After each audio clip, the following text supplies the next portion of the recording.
Hello, my name is Marcus. I'm the compiler of a collection of therapy quotes entitled 1001 Windmills of the Mind, a collection of quotes taken from what's often called the psychodynamic or the psychoanalytic perspective, which long ago, as I understand it, was referred to by some as philosophical medicine or narrative medicine, helping one to heal from trauma.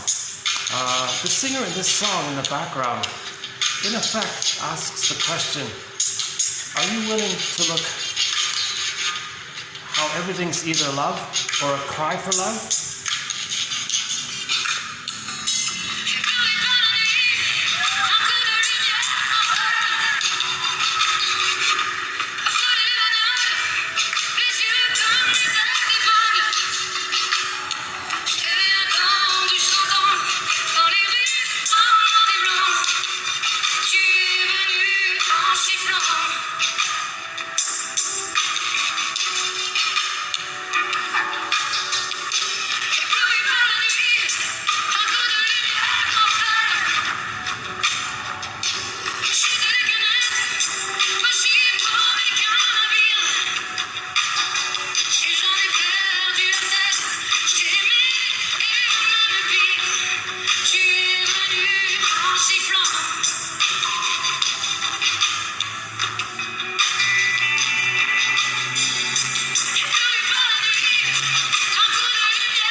Okay. Yeah, great singer, Zaz. Yeah, her song is called A Boule Pareni, I think. Something about bedazzled by the light, I think it is. And according to the translation of the song, she asks the question, do you want to, are you going to love your life, live your life, express yourself, love life kind of thing? Or are you going to not realize that if you feel like life is passing you by, and are you going to avoid that that's like a signal or a sign or a symptom that it is a sign or a symptom, put it that way, right? So the image in the song was the woman's on a subway platform, I think, and the trains are passing by. And the train, she doesn't get on the train kind of thing. So she's letting life, she's missing her life. Another one was, she misses some fellow or something. And decades pass, one day he passes by and doesn't even greet her. And she feels like when does life begin? I feel like my life is on hold. My life is passing me by. So a lot of people might say this, in particular at midlife. So this kind of kicks in. So there's sort of like a delayed onset of that we're not enjoying the present, that we're not loving life. The realization that we might not be like fully loving life, knowing our true self, expressing our real self-interest, and that might. So at midlife, people might say, "I feel like something's missing, like something's off here.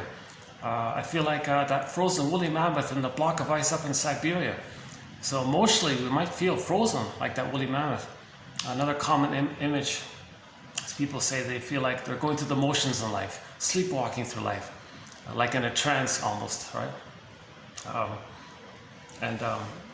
So these kinds of expressions and others like them make reference to a thing called attachment trauma. Attachment trauma. We all know that the baby, when he's born, needs to attach to his mother, right? And the basic assumption is it's going to be a secure attachment, right? And the mother has reverie with the child, a relationship with the child. It's a positive maternal experience, a positive back and forth. It's smooth, it's harmonious, it might even be musical. Sometimes we call it attunement, right? So if there's an attachment trauma, sometimes called a relational trauma, developmental trauma, interpersonal trauma. Okay, so to emphasize that so the attachment trauma, there's a baby and a mother, hence it's a relational, interpersonal. Right? So in 1001 Windmills of the Mind, we don't really look at the more serious traumas like prenatal shock trauma, birth trauma, or any kind of situational traumas that take place afterwards. Those deep kind of memories, we don't really look at that. The general theory here is to weave a basket and then the egg will come in. Okay, so one poet says psychoanalysis looks for an egg in a basket that's missing. So in 1001 Windmills of the Mind, we now have 10,000 advanced self-help quotes to sort through and put some, read some, put some aside, maybe use some as springboards or use them as stepping stones for better ideas. So there's no set answer here. There's no like correct, perfect answer here, obviously. So the idea is it's like a bird flying around who picks leaves and twigs and builds a nest. Then there will be an egg. So likewise, one can, in this collection, for example, pick around at the 10,000 quotes and just, I'm hopeful, I'm optimistic that for each video, if you click the more link, you'll see roughly 10, on average 10 quotes for each video. That my guess is there might be one, chances are there might be one that a person might, resonate or like. I would say, put that in a notebook, write it down, copy, paste or whatever, do something with it, and do that for each video. So we have over 900 videos, so that would be over 900 quotes right there. So each person can create their own 1001 Windmills of the Mind, right? So again, these are ballpark approximations, these are guesstimates, hypotheses, theories, philosophical wonderings and questions kind of thing. These are like clues. Each person has to be their own psychological detective, existential detective. Okay? Each person has to weave their own basket. Nobody can hand somebody a consciousness. Each person has to make the effort to read it and write it down and wonder about it, or look up some words, kind of thing, and just be like a little detective kind of thing. And it's meant to not put too much pressure on oneself. That's not going to work. At an enjoyable pace, just read 10 minutes a day, Robert Bly says. One of our guest mentors here to 1001 Windmills of the Mind is Robert Bly. His general advice to the audience is 10 minutes a day. Read psychology, the study of the soul, psychology for 10 minutes a day, and make it a kind of habit. And so again, psychoanalysis looks for an egg in a basket that's missing. So we don't look for traumatic memories or deep memories. We don't look for that kind of thing. Just weave the basket, and the feelings will come up when they come up, when it's safe to do so. We need a container, hence the idea of the nest or the basket being like a container to hold the feelings, right? So the jargon for this basket is the ego. We want a strong ego. We want to develop the ego. We want to enhance, enrich, strengthen the ego. Because that means consciousness. That's called, the jargon is secondary mentation. So that means we're aware, it's reasonable, reality, that kind of thing, right? The mature mind, let's say. So we want to build the ego, right? In trauma, the child's ego gets severely damaged. The image for that is the scarecrow character in The Wizard of Oz. Okay? So the ego is damaged, it's frailed up, it's kind of lost in a corner, the unconscious.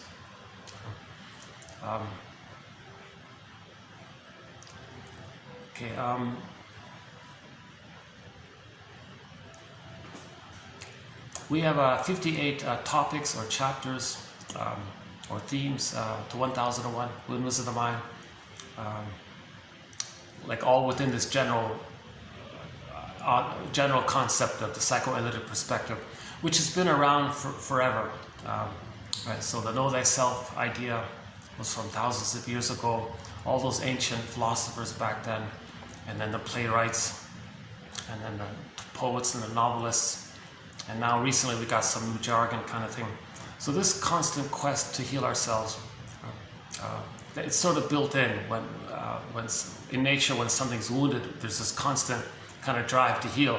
So humans are considered wounded if their emotionality, if the recognition, to be able to recognize their needs and to accept their feelings. The prototype for this is if the mother accepts our needs and feelings in the beginning. If the mother doesn't accept the baby's needs and feelings, repression, it's squelched.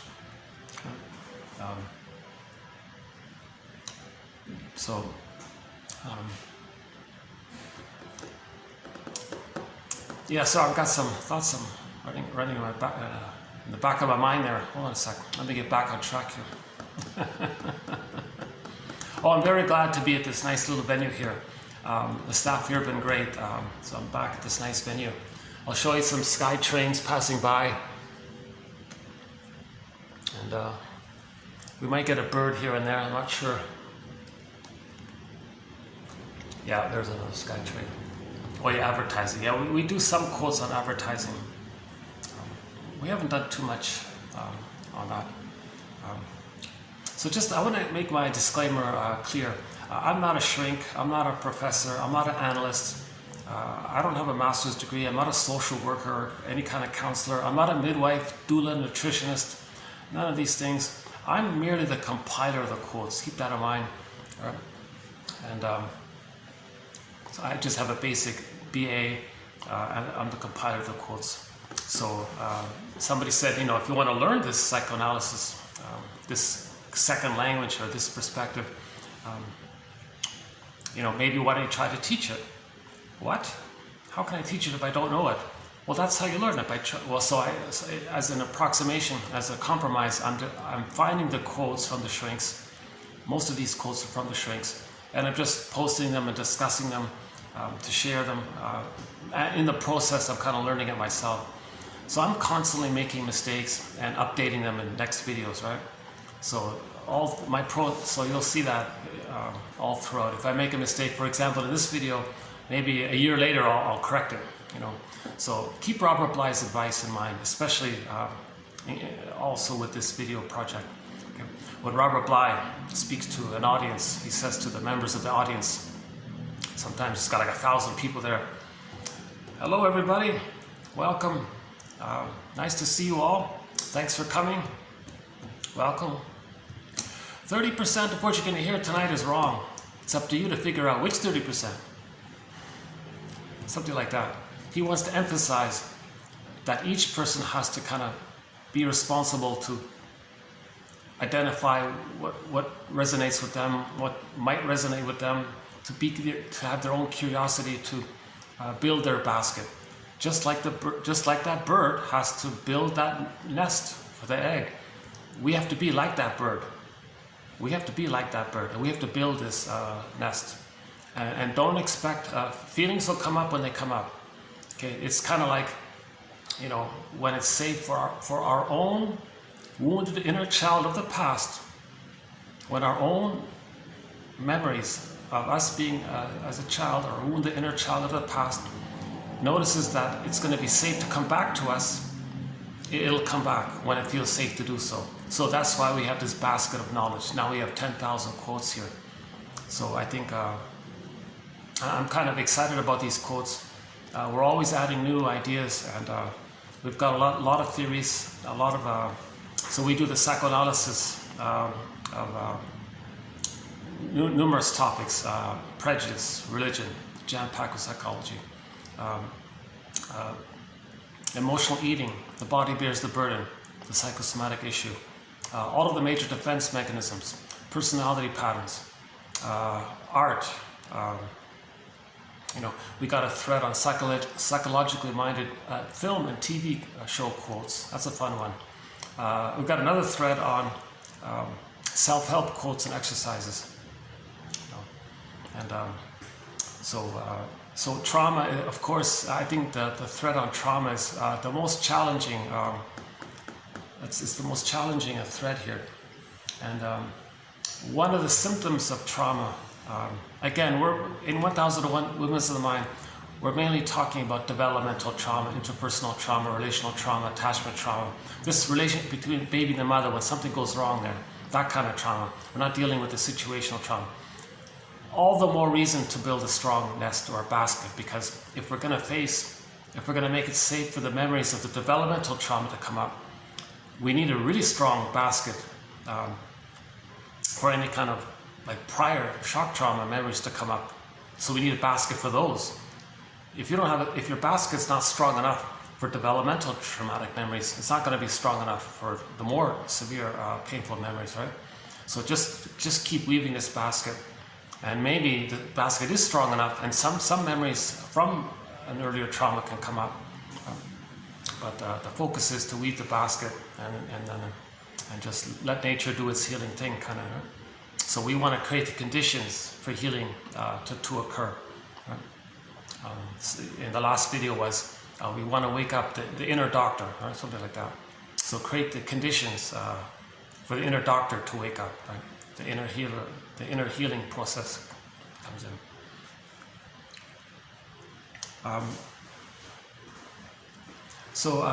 We do myths and fairy tales is a major, the psychoanalysis of myths and fairy tales is a major thread.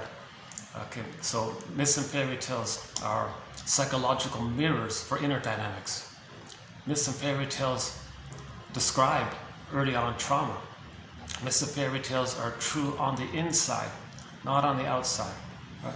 Myths and fairy tales are like soul stories, like dreams. They come from a mind. And we interpret myths and fairy tales like one interprets a dream, kind of thing. Every character in a myth and fairy tale is a personified imagining to express some psychological inner trait or element, right? Like a feeling or a need or use of a defense mechanism or a process in the unconscious, kind of thing, right? For example, repression, splitting. So myth and fairy tale motifs are metaphors for psychological patterns. Psychological patterns. You can take the myths, the mythology anthologies, fairy tale anthologies, fairy tale collections from anywhere around the world, from any place. It's all the same patterns, all the same psychological patterns. Okay, so basically, or homo traumicus. I'm experimenting with this idea that we're basically homo traumicus. We were homo naturalis when we became homo sapiens 150,000 years ago, or whatever the number is. So whenever the evolution took place, when we evolved into homo sapiens, we continued the tradition of our earlier version of us. And one theory of that is that we used to be homo bodoensis. So for 1 million years, we were Homo bodoensis, an earlier version of us. Homo bodoensis looks like us, but he doesn't have the cortex. So he doesn't speak, no language, he can't write or anything, doesn't have conscious memory, doesn't understand time, kind of. But he was a warm, affectionate kind of person. Homo bodoensis. Somebody joked, were they like the bonobos? It was just a joke. But they were warm and affectionate. because all babies were loved. So the Homo bodoensis, the mothers gave the babies a secure attachment style, and then the babies were loved by a mother who loved them. Then the normal temperament kicks in. That's normal development. I'm okay, you're okay. We're all one family. I'm okay, you're okay. Okay, so we used to be Homo bodoensis for 1 million years. That's the theory, and it took us, as our previous us. It took our earlier version of us. It took us 1 million years to get to us, and then when we developed the cortex, we called ourselves Homo sapiens, and we continued in the tradition of babies getting a secure attachment style. So the normal temperament for Homo sapiens, right, for us, is I'm okay, you're okay. So, the temperament was calm, warm, caring, affectionate, recognition that we're all one family because we're all from this one hominid. We're all from Homo bodoensis. Homo bodoensis is the only hominid that kind of adapted. The other hominids didn't know how to adapt or something. So I don't know the full story, but the theory is it took billions of years. Well, let's back up a sec. We have a song on our sound. We have an amazing soundtrack here to 1001, Windmills of the Mind. One of them is called Diese Welt by Katja Epstein. It's in German. She asks a very good question. She says in the song, Diese Welt, this our world, this world, right? She says, you know, our world may be just this one little speck of dust in the universe, right? But hey, she says, it's our speck of dust. And besides, all of the other specks of dust are so far away. So what do we want for our children? Do we want them to play on the beach happily? Or do we want them to be exposed by rotting dead fish and whales on the shore? Tuna, now you see dead tuna and dead seals and things. Oh my God. So what do we want? It's our world, so let's have some kind of gratitude for this kind of thing, right? And then the follow-up quote we had for that was from the documentary, What If the Earth Were Unique? So there's a short documentary that poses the question, you know, maybe, what if, of all the specks of dust in the universe, what if there's just one little rock, this pale blue dot from the distance, right? There's one tiny little speck of dust. What if there's only one speck of dust that's just the right distance from our sun? Us, right? Earth, right? So not too close, not too far, not too hot, not too cold. Just that unique combination of factors and conditions and chemistry and all this to allow life. And then billions of years pass, or whatever. And then finally, there's some bacteria. They said oxygen, H2O, water in the cells. And the cells were lonely, somebody joked. The cells multiplied, right? And then all life forms. It took billions and billions of years for all these life forms. Another more billions of years for the monkey line. Another billions of years, they said, for the hominid line. And finally, out of the hominid line, one adapted, like one kind of somehow adapted. The ones in what is now the northeast of the Congo, they said. That was Homo bodoensis, that's us, right? So so let's have some evolutionary gratitude for all this, right? Let's have some gratitude. So we're all one family, like the song says. We all live under the same sun because we're one. We all live under the same sun, reminding us that we're one. Jane Elliott says, yeah, we're all from this massive family in the northeast of Congo back then. She says, technically, you can say we're all Africans.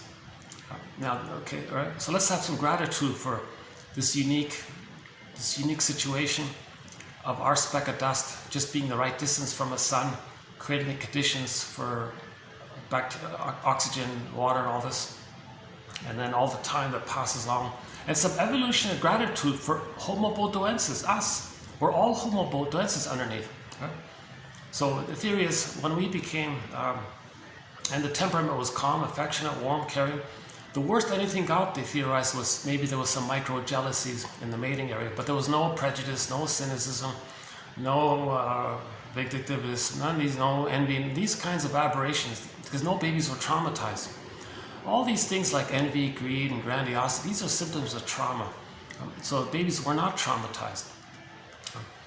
So Homo bodoensis was around for 1 million years, and then that's the normal temperament. And then when we became Homo sapiens, we called ourselves, so we became Homo sapiens 150,000 years ago, they said. And then I guess now we have consciousness, so there's natural curiosity to learn and understand. So when we got our consciousness, we could speak and write and draw and things. Then we spread around, right? That's the theory. So 150,000 years ago, we spread around the planet, right? And settled in different places. Okay. And then over a period of 150,000 years, due to interaction with the sun, some people lost a tan. So they developed a shade of beige tone of skin. Some people maintained a shade of brown tone of skin. So there's no white or black. Forget about this nonsense. Nobody has white skin or black skin. Just forget that. I don't know why people keep saying that. So everybody has a shade of beige tone of skin or a shade of brown tone of skin. It's just really in relation to the amount of melanin, the chemical that affects this quality. Right? So the melanin chemical affects the color of our hair, eyes, and tone of skin kind of thing. Right? So some people lost their tan, they said. Jane Elliott says that technically speaking, the shade of beige tone of skin, even if it's like very light or something, it's actually in the spectrum of it being a shade of brown, just like a light brown, like a very light brown, like a beige is a light brown kind of. So we're all a shade of brown tone of skin, she's saying. But anyways, let's just to avoid the argument, everybody's a shade of beige to a shade of brown tone of skin. It's still in that melanin spectrum area, right? That's a trivial, superficial, outer variation due to the sun exposure. Big deal. And then of course diet affected maybe the bones or something. I don't know much about this area. And the lifestyle might have affected our personalities a little bit. Again, I don't know much about that. One guy said, people who live by the lagoons got the fish very in an easygoing way. Some had to be more rugged when they got the fish on the ocean or something. And of course in colder climates, so on. I don't know, but whatever the variations were, trivial, superficial, cosmetic even, variations, trivial biological variations, we're still from Homo bodoensis, billions and billions of years to get to us. So over 100,000 years there were superficial changes on the surface, right? But we're still, as evidenced by, we all have the same brain, meaning we all create the same patterns. Beliefs when there's trauma, how do we deal with trauma? We all create the same kind of stories about who we are, that kind of thing. Now the confusing, just to finish, so this is all theory again, this is just speculation, this is just brainstorming here, just brainstorming here. Again, all these quotes, all these theories are invitations for mutual exploration. They're just trying to be a detective here. There's no set answer here, right? So one person's theory was when people settled down in different places, over time there were trivial biological variations. Now, while people were settled down in different places, roughly 10,000 years ago, more or less, everybody discovered, well, more or less, right, farming and agriculture. Because we all have the same intelligence, right? We all have the same kind of because we're all the same species, so we tend to have to, we all think alike kind of thing in a basic way. So we all discovered things more or less in the same time, right? So roughly 10,000 years ago, farming and agriculture was discovered. Now here's the big question mark here.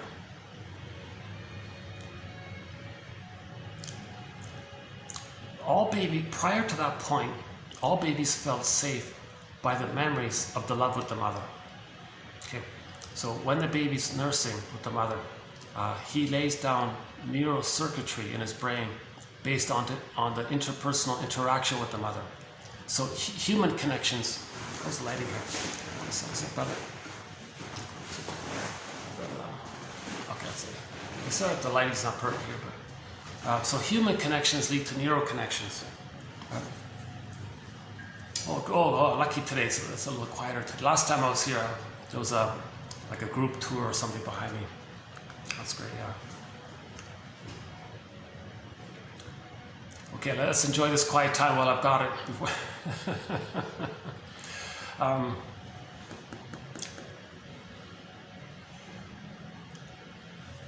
Right, okay, so human connections lead to neural connections. the baby's psychology, sense of self, is blurred in with all that's around him, the mother, basically, right? So the baby doesn't know where he begins and ends psychologically, where the mother begins and ends psychologically. The baby thinks he's in this oneness with all that's around him. Right? Imagine a baby cloud blurred in with the bigger cloud, and the baby cloud thinks the big cloud is him. So psychologically, the child thinks maybe like that the power of the mother is his power. That's called infantile megalomania, narcissism, all about him, grandiosity, invincible, could do anything. Okay, so all babies maybe have that psychology called grandiosity. He has a big ego. If we use pop culture's phrase of the word ego, he's got that egocentricity kind of thing, right? That's okay. So all babies think they're little gods in the beginning, right? So in the uterus, the baby's eyes are closed. He's floating around in the amniotic sac. Some people call it the oceanic feelings, oceanic bliss, this oceanic oneness with everything. So he feels pretty good because all babies are born with, I feel, therefore I am. We're all born with a golden ball. I feel, therefore I am. Okay, so the golden ball is what we're ultimately talking about here. The golden ball is an image for our vitality feelings, aliveness of feelings, a wide range of feelings, needed feelings, appropriate affect. So we have all of our feelings. So the baby has this golden ball. So he's enjoying the present. When we have the golden ball, joy runs the console. Okay? In the Disney film Inside Out, we saw that. When there was trauma, joy and sadness got zooped away. But when there isn't trauma, prior to trauma, joy runs the console. So joy, one way to describe it is the serene, calm, serene, peaceful, inexhaustible, the serene, inexhaustible fullness. I feel therefore I am, his ontological self of beingness. I feel therefore I amness. So he has his ontological self, his sense of self, and he has that connection that I feel therefore I amness. So he's enjoying the present. That's the natural state of affairs, to really enjoy the present. One time above on the speakers, above me, they were playing, have you ever seen the rain? I want to know, have you ever seen the rain?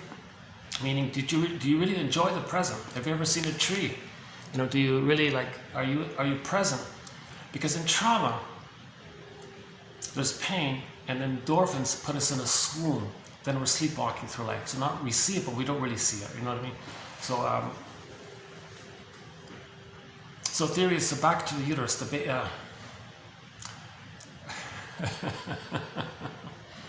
There's a joke. Somebody said, we spend the first 9 months of life trying to get out of the womb, and the rest of our lives trying to get back in, because it's a blissful time. The baby's considered to be in a Garden of Eden, Shambhala, Shangri-La, Nirvana, Avalon, any kind of paradisical kind of place. He's got his golden ball. The power of the mother's his power. So he's alive, he's present, and he thinks he's a god. The baby, right, thinks it's all about him. Nobody's offered the theory that the baby thinks and understands that he's a little person inside his mother who's another person, that there's separate psychologies there. The baby didn't get to that place of recognition that there's separate psychologies, that the mother's a person with her feeling self, her personal history, her life and memories and feelings and her story, and he's got a personal story, his identity, who he is. He's unique, and mother's unique. He doesn't get that kind of differentiation. He's in a stage of undifferentiation. He hasn't differentiated from the mother yet. So this is called the unico mystica, one with this big mystery. It's a blissful, powerful feeling. Robert Bly jokes, times were good.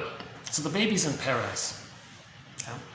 His needs get automatically met through the center vein in the core. All of the food gets sent to him.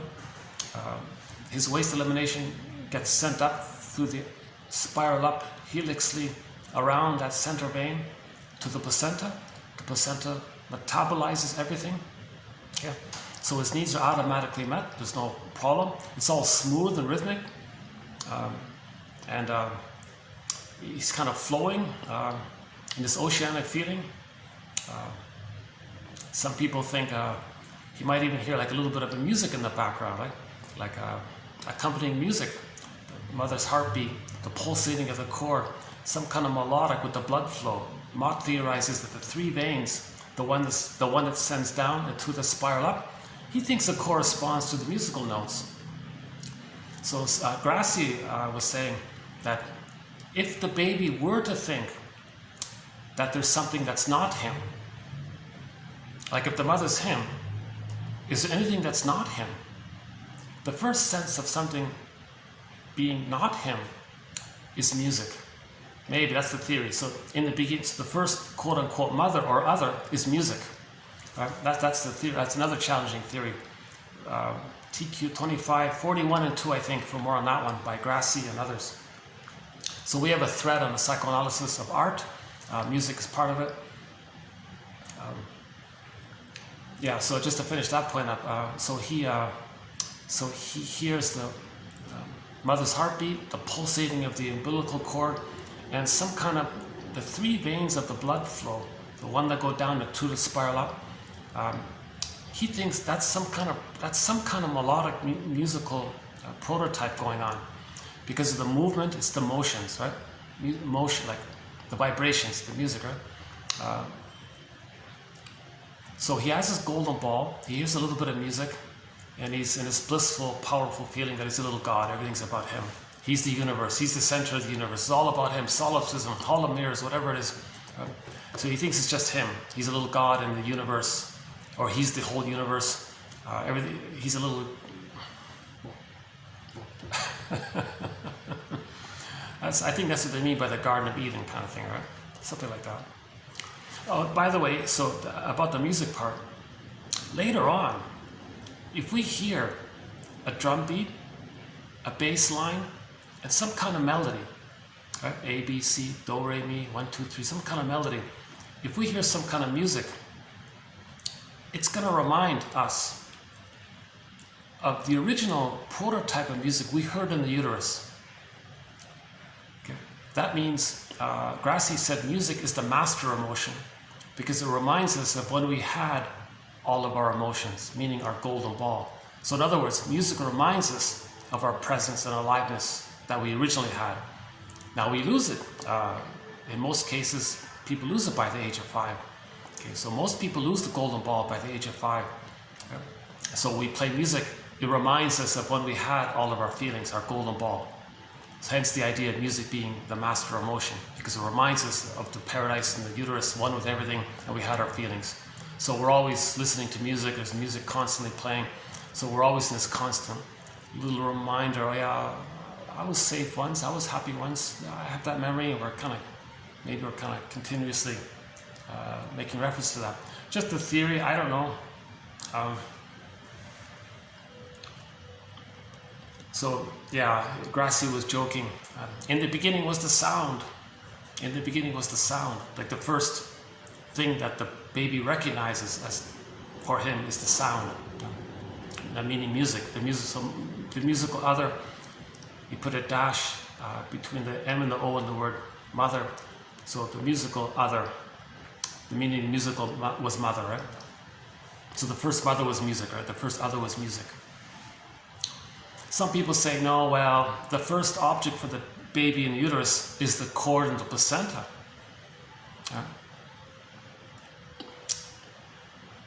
You see, and then some people theorize, Lloyd Demas theorizes that if the cord and the placenta are removed from the baby prematurely, they're going to be looking for their phantom placenta. And that's a huge theory there. But I won't go down that line of thought at this moment here. So let's just backtrack. So the baby is in paradise. Okay, and he's got attunement. Things are musical, and when things flow and it's attuned, mother, cord, baby, cord, placenta, mother, placenta, cord, baby, cord, placenta, mother, placenta, cord, baby. 1, 2, 3, A, B, C. Rhythm of safety, a kind of a smooth, rhythmic kind of flow there, right? Now, when the baby's born, when he makes the transition from the water world to the land world, when he makes that transition, when he's biologically born, he needs that to continue. He needs the music to play on. He needs a rhythm of safety and attunement and a flow with the mother. Okay? So the role of the mother for the first 4 to 5 months is so critical. The role of the mother is to, number one, establish a line of communication, a continuation that the baby had originally. So baby, cord, placenta, mother, mother, placenta, cord, baby, 1, 2, 3. When the baby's born, he needs a new line. Right? Let the music play on. He needs like a cable there. So the cable takes place with the nerves. Okay, so the nerve line is created when the baby's suckling. Something about the nerve lines in the child line up with the nerves in the nipple breast of the mother. So there's like a line there with the nerves. That means the baby's little signals and messages kind of get communicated through the nerves. The mother instantly understands it. Her motherly presence is there for the baby, and there's a reply there. So then it continues. All is good. So baby, nerves, nerve line, mother receives, mother responds, baby gets the message sent, message received, message sent, message received, mother responds, baby gets it, and there's like a back and forth. Okay, so that's called attunement. It's also called reverie. Okay, it's also like so, and whatever the mother sends to the child, whatever's going on in that relationship, wiring is being laid down. Okay, so the baby is going to create mental templates, like a kind of a circuitry, okay, a memory mapping in his mind, psychological imprints, mental templates, schema, script, working model, architecture, some kind of organization of his memories. In other words, the baby's going to remember deeply what happened, what went down between him and his mother. Okay. So he needs a positive interaction, because what the mother does with the baby, he's going to then do to himself. You see, that's why people say somebody's cursed. If the mother does something wrong, he'll do that kind of wrong thing to himself. He's kind of cursed like that. It just means the memories are so deep. Okay, it's not some outer metaphysical, nothing like that. It's just a metaphor that it's just the deep pain caused by the mother, and then he kind of creates it within himself. So however the mother treats the baby, he's going to treat himself. Again, human connections lead to neural connections. Okay, so whatever, because of the fusion, okay, the baby cloud and the bigger cloud are one. Okay, the child's mind is kind of like open or something with the mother's response to the child, and the wiring gets laid down in the child, something like that, right? So if the mother has a kind of presence for the baby, hey baby, I'm here with you. He has a memory of that. It sets in with him. Then it's a part of him. Then he goes to life being present to himself, because the mother was present to him. He feels it's him. It's part of his brain-mind wiring. He can be present to himself. Okay. So a famous self-help line is, children need your presence, not your presence. Right? Children need your presence, not your gifts, your presence, right? So the baby needs mother's presence, because if the mother's present to the child, hey baby, I'm present here for you, I'm fully present to you. The child has that memory that he's going to be present to himself. Right?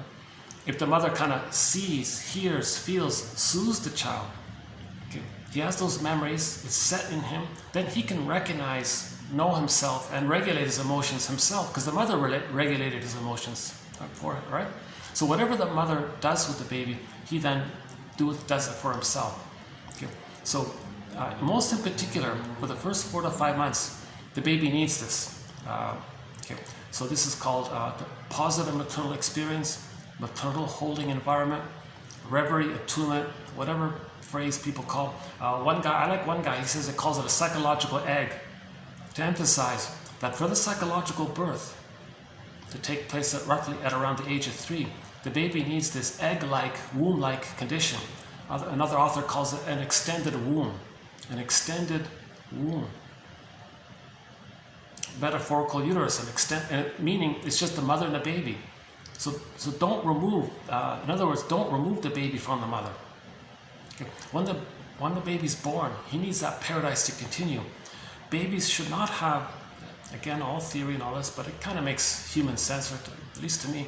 Babies shouldn't have paradise lost at birth. Okay. When the baby's biologically born, they said that the cord is still pulsating. The cord connects him to the placenta. The placenta grounded him to the mother. So leave leave the cord, leave the placenta, place the baby on the front. Don't remove the baby. Barring emergencies, barring special exceptions. Again, my disclaimer, I'm not a doctor and all this. I'm not a doula, I'm not a midwife. Right? So ideally, the baby's handed to the mother on the front right away. The cord stays. Okay. It grounds him to, meaning the cord and the placenta stay because it grounds him to the mother. It keeps him kind of grounded like that. And then when he's placed on the front, it may take a few minutes for him to find the nipple and to latch on and start suckling. And then the line is created. So now he's got the line and making the transition. Then a day later or 2 days later, they said that the cord and the placenta will kind of drop off on their own accord. So he's got the continuity of the paradise. Babies need an extended paradise. Okay, so we can borrow that joke again. We spend the first 9 months of life trying to get out of the womb, and the rest of our life trying to get back in. We can modify that. We spend the first 9 months of life trying to get out of the womb, and the rest of our lives trying to get the extended womb that should have been there. Something like that, right? In a lot of cases. Roughly a quarter of the population of babies in North America didn't get a proper egg-like environment. That's huge figures. 1 in 5 babies are not getting that very basic paradise, and that leads to a huge consequence by that, right? That's considered trauma, right? Relational trauma.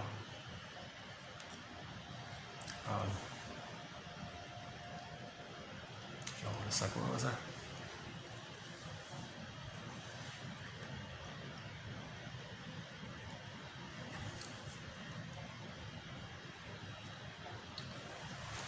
So we're talking about how the baby needs an extended paradise.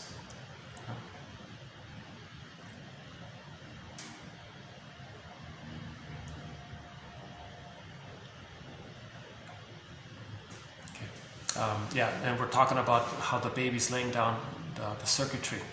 So this is the first stage for the psychological birth. First, he needs that basic period of the extended paradise. So it's not just about his physical survival. It's this emotional, kind of loving interaction, having the memories of the positive regard that the mother had for the baby. Okay, so the mother's there to meet the baby's needs.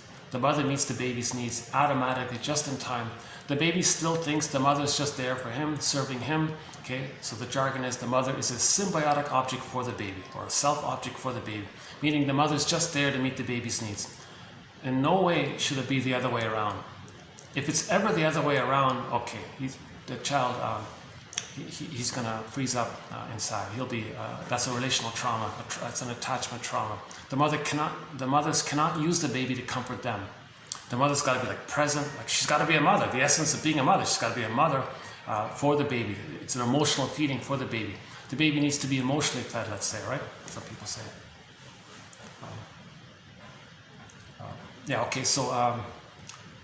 So maybe we'll go down that. So let's just maybe finish this part then first. So let's say the child does get that. And by the way, it's the baby is doing a thing called part-object relating. He's not really seeing like the mother as a separate person with her personal history and all that. And the baby doesn't fully get that. He's like a separate person from the mother and has recognition of his selfhood and all this, his personhood. He didn't get that yet, right? So in the beginning, he thinks he's a little god still. He thinks he's a little god in the beginning. It's called grandiosity, narcissism, infantile megalomania, okay, egocentricity, whatever you want to call it, right? Karen Horney calls it the glorified self, the idealized self, this, it's perfect self, it's all about you, okay, and see that.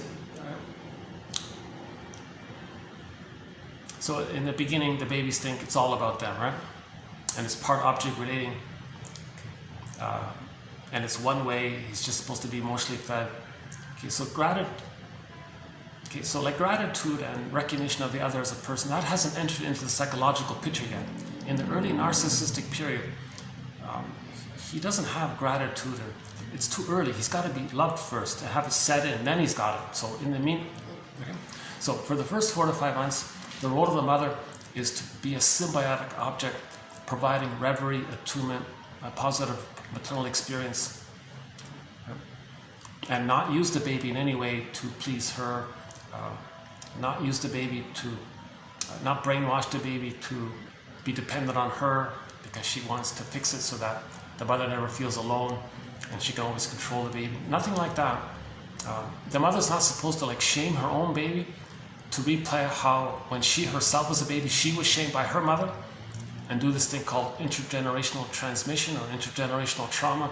She's got to be kind of aware of that and not in any way try to meet any of her unconscious issues. Use the child to help the mother address her unconscious issues.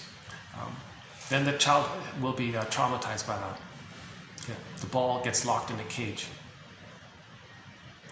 meaning the child's feelings get squelched.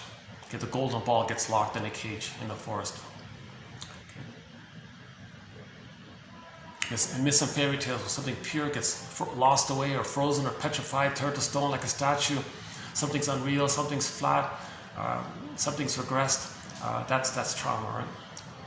When the feeling self has to get damaged like that. And then in midlife, people say something's missing. I feel unreal. When does life begin? Okay, that's in reference to this, that when as a baby, they had to lose the golden ball. So sometimes the golden ball is lost when the mother uses the baby and parentifies the baby to please and comfort the mother.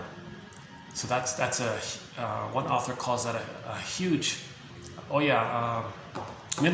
Yeah, we did some quotes by Miriam Minerbo from Brazil, a very good shrink from Brazil. Unfortunately, she only gave 2 little lectures in English, but she calls that a huge abuse of power by the mother if she does that. Like later on when we say people are corrupt, it's because maybe as a baby, the mother was corrupt, quote unquote, meaning she took her power and misused it, used her power over the baby to exploit the baby to serve the mother. So the mother's considered kind of corrupt. Now a baby being traumatized like that, when there's severe trauma like that for a baby, they identify with the aggressor. They grow up and become corrupt because the mother was corrupt in a mechanism known as repetition compulsion. To replay what happened with the fantasy we can change the past and to know the past. So we'll talk about repetition compulsion in a minute. A key concept here, which we've discussed all throughout the series. Okay. Paul Libby Russell says trauma and repetition compulsion are synonymous. So when there's trauma, okay, so we'll pick up on that point in a minute. Okay, right. So first 4 to 5 months, that's the egg. Let's just call it the egg. This mother-infant dual unity. You know, one suggestion is maybe mothers maybe just stay in bed for 4 to 5 months. Let the baby sleep, constant skin-to-skin contact. The room is warm for 4 to 5 months. The baby feeds according to his needs. Right? And the mother's attuned, she knows the rhythm. The baby feels the constant warmth and paradise with the oneness of the mother. And then at 4 to 5 months, the baby can start to then begin the hatching process at 4 to 5 months. And the mother will know when that takes place. It can be as early as 3 months, maybe as late as 6 months. One author says maybe the range is 2 to 7 months. We don't really know exactly. So Margaret Mahler, one of our mentors, she thinks the pattern is 4 to 5 months. The baby starts to hatch out of the blurredness of the 2 clouds being like one cloud. The child little cloud concept can hatch out of that union of the 2 clouds being one cloud. That little cloud part hatches out. So the hatching, okay, the birthing, the psychological birthing begins. Now the psychological hatching is gradual from 4 to 5 months to 36 months, right? So if the baby doesn't get that paradise, if he doesn't get those egg needs met, he doesn't really go through the developmental process. He won't really reach the I'm okay, you're okay, the psychological birth. He won't have his golden ball and enjoy the present. So that's a huge issue here. So roughly 90%, one estimate is that roughly 90% of the babies in North America are not getting a secure attachment style. Of those 90, roughly, let's say a third are not even getting that basic egg needs met. Oh.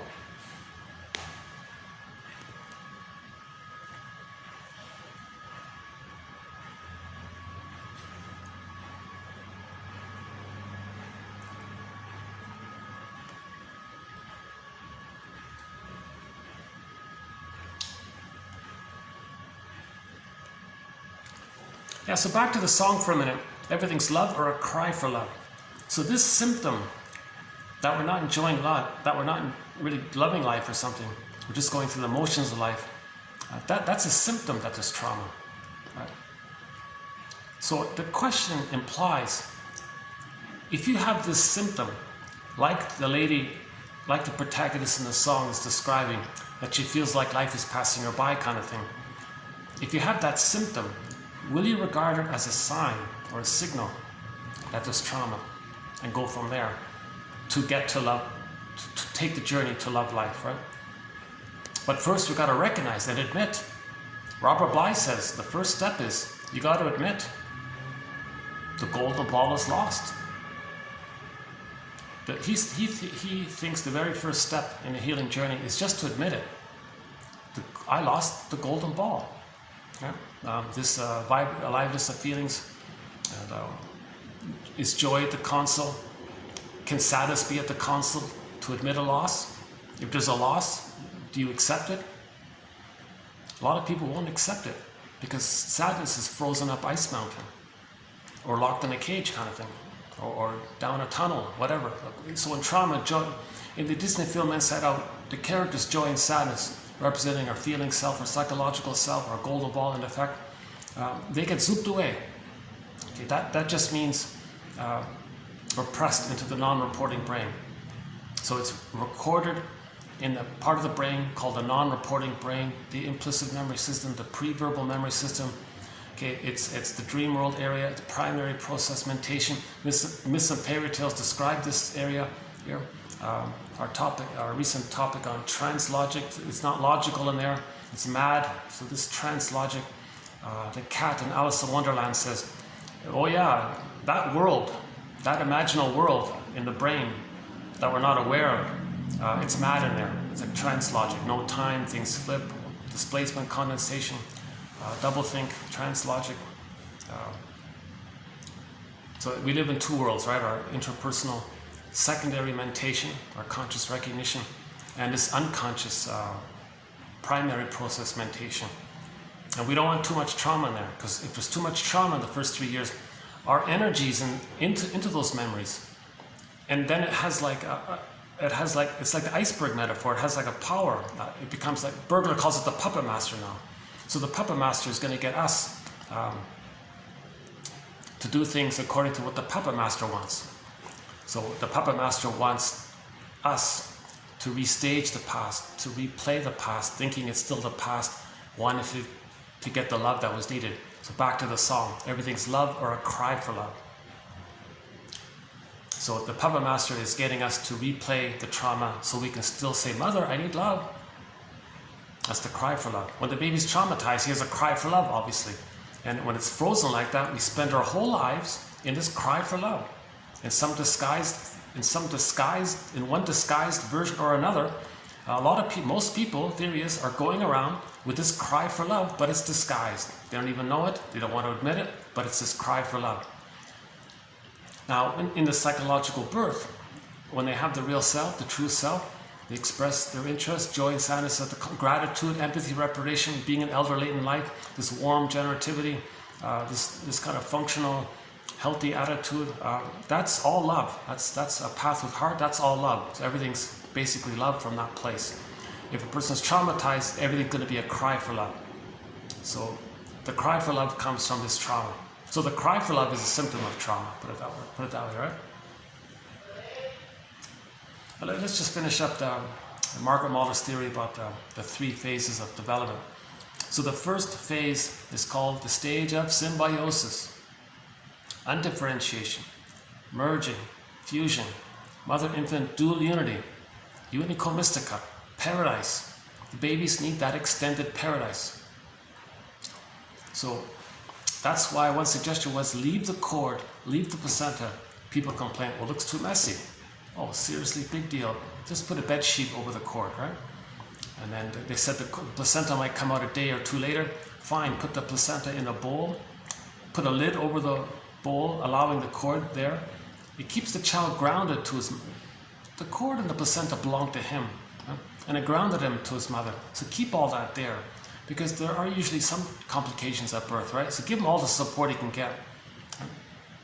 And then by that time, he'll have latched and established this new paradise, this new extended paradise. He's gotten used to this new world, right, for the baby, and then the cord and the placenta can drop off.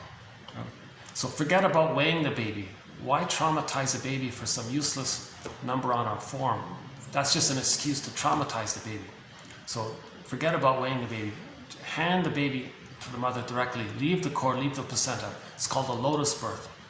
A very beautiful flower, the lotus flower, right? You got the lotus flower, you got the stem and the pod.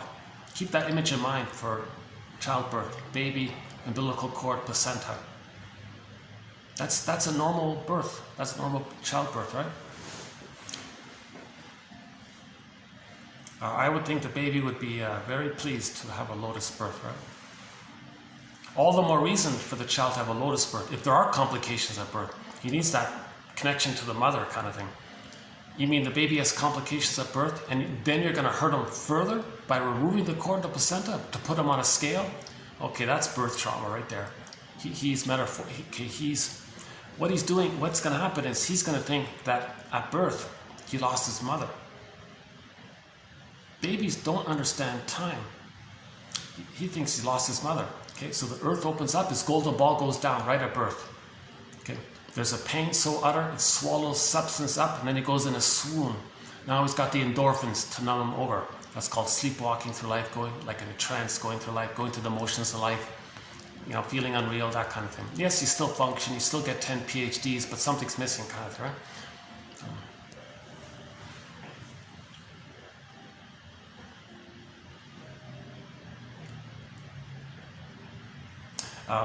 Yeah, so Klaus and Kennel make a huge point about this, that at the moment of birth, the mother produces lots of hormones. It's a very time-sensitive, it's a very delicate, time-sensitive moment at the moment of birth. The mother produces all these hormones, okay, the bonding hormones, right? For the baby to bond and merge and attach with the mother, to create that oneness, to reestablish that oneness. So she creates these hormones for that. Nature is creating this paradise for the baby. And you're going to ignore nature's way? A person doing that is traumatized because they were traumatized.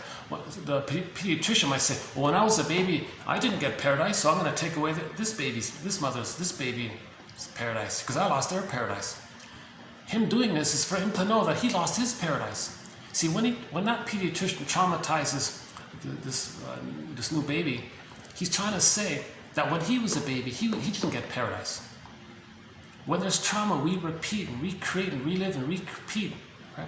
So that's the issue. That we got to heal this intergenerational transmission, this intergenerational trauma through consciousness. That's why we have these quotes in books like Klaus and Kennel's book. Very good book by Klaus and Kennel. It's not like for entertainment. It's educational, right? So at the moment of birth, they emphasize it's a very time-sensitive thing. Respect that. This is nature's way. This is nature helping the baby to form the oneness with the mother. Hand the baby directly to the mother, barring emergencies, special exceptions, disclaimer, all that. Then the baby suckles, all is good. He's got his paradise. The rhythm of safety continues. He's one with the unico mystica. The paradise continues. The paradise continues for the first 4 to 5 months for the baby. Let the baby think the mother is just there for him or is him or serving him. The first mother is really just a breast mother, they call it. Fine, whatever it is, whatever dreamlike delusional fantasy the baby has, let him have that kind of fantasy, right? Give him some time. He only has primary process thinking in the beginning, right? This Alice in Wonderland kind of thinking. So let him have that, right? If he's traumatized, you can imagine his distorted thinking afterwards, right? Okay, so let's assume that the baby does latch on and gets the paradise, and the rhythm of safety, or meaning the attunement with the mother, takes place. That's like an egg. Now, nobody should separate the baby from the mother. A lot of family members will pick up the baby. One theory is don't do that, because the baby doesn't understand time. Let's say the father picks up the baby from the mother. You know, hey baby, look at me, I'm your dad, or something like that. He means well, he wants to bond to the baby as well. But the baby doesn't see it that way. The baby's thinking, whoever you are, I'm really angry at you because you took me away from my mother. I lost my mother. I felt terrified. I froze up inside. Now I'm numbed over. You took away my mother. Now my rage, I can't feel it all. I'm going to put that rage image of mine onto you and say you're a frightening monster. So again, primary process mentation. Things are wildly exaggerated. Alice in Wonderland, missing fairy tales. So the baby's creating like a monster image already of his father. It's repressed, he doesn't know it, but it's recorded. His rage at his father, or whoever removed him, he puts it on to some kind of blurred concept of some other stranger thing. Okay, that's the theory about one theory about stranger anxiety, right? So the baby now has created, developed, was given, was compelled to have now stranger anxiety. This immense thing, right? So the point is, it's mother-infant dual unity. Think about the snake in a circle biting its tail, the Ouroboros image. It's just the mother-infant dual unity. For the first 4 to 5 months, the role of the father and all the other family members and friends and all that, the environment, is to make the new young mother comfortable. Pamper her, make her comfortable, give her whatever she wants, make her as comfortable and relaxed as possible so that the baby feels safe in his environment. Because if the mother's stressed out, the baby's going to know it.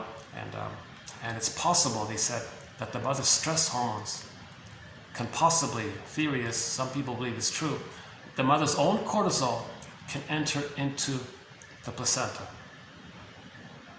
which then goes to the child. And then the child is already stressed out by these stress hormones that are not even his. Plus, it's going to stress him out. Now he's getting stress hormones by the stress he's getting from the mother. So this is called, so he's getting this distressed response already. And one theory is it might even enlarge the amygdala. EAS, enlarged amygdala syndrome. I don't know if it's literally true or if it's just a metaphor, but we do have one quote that says it does literally enlarge the amygdala.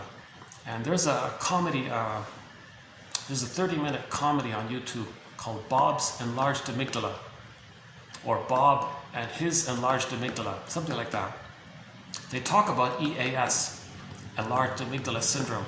I thought it was just a joke when I saw that film, but later on I found a quote that said, yeah, maybe it can happen. We don't want the amygdala inflamed like that, because he's going to just always be afraid and think the way a traumatized caveman thinks, just hyperreactive, in constant survival mode, constant hypervigilance, wildly exaggerated fears. His rage puts onto the mother, says, Jesus, mother wants to eat me. What? The baby might think the mother wants to eat him. If the baby's traumatized, his rage, his unmet need to take in, to feed, emotionally feed, to take in, that turned into oral greed. His rage and oral greed, when he's traumatized, he can't know all that. He's going to project it or see it onto the mother image and create an image of the mother as a hungry wolf, or a monster that wants to eat him, like the Cyclops in the Odyssey, or how the witch in the fairy tale, Hansel and Gretel, wants to eat the children. So the witch won't eat me story.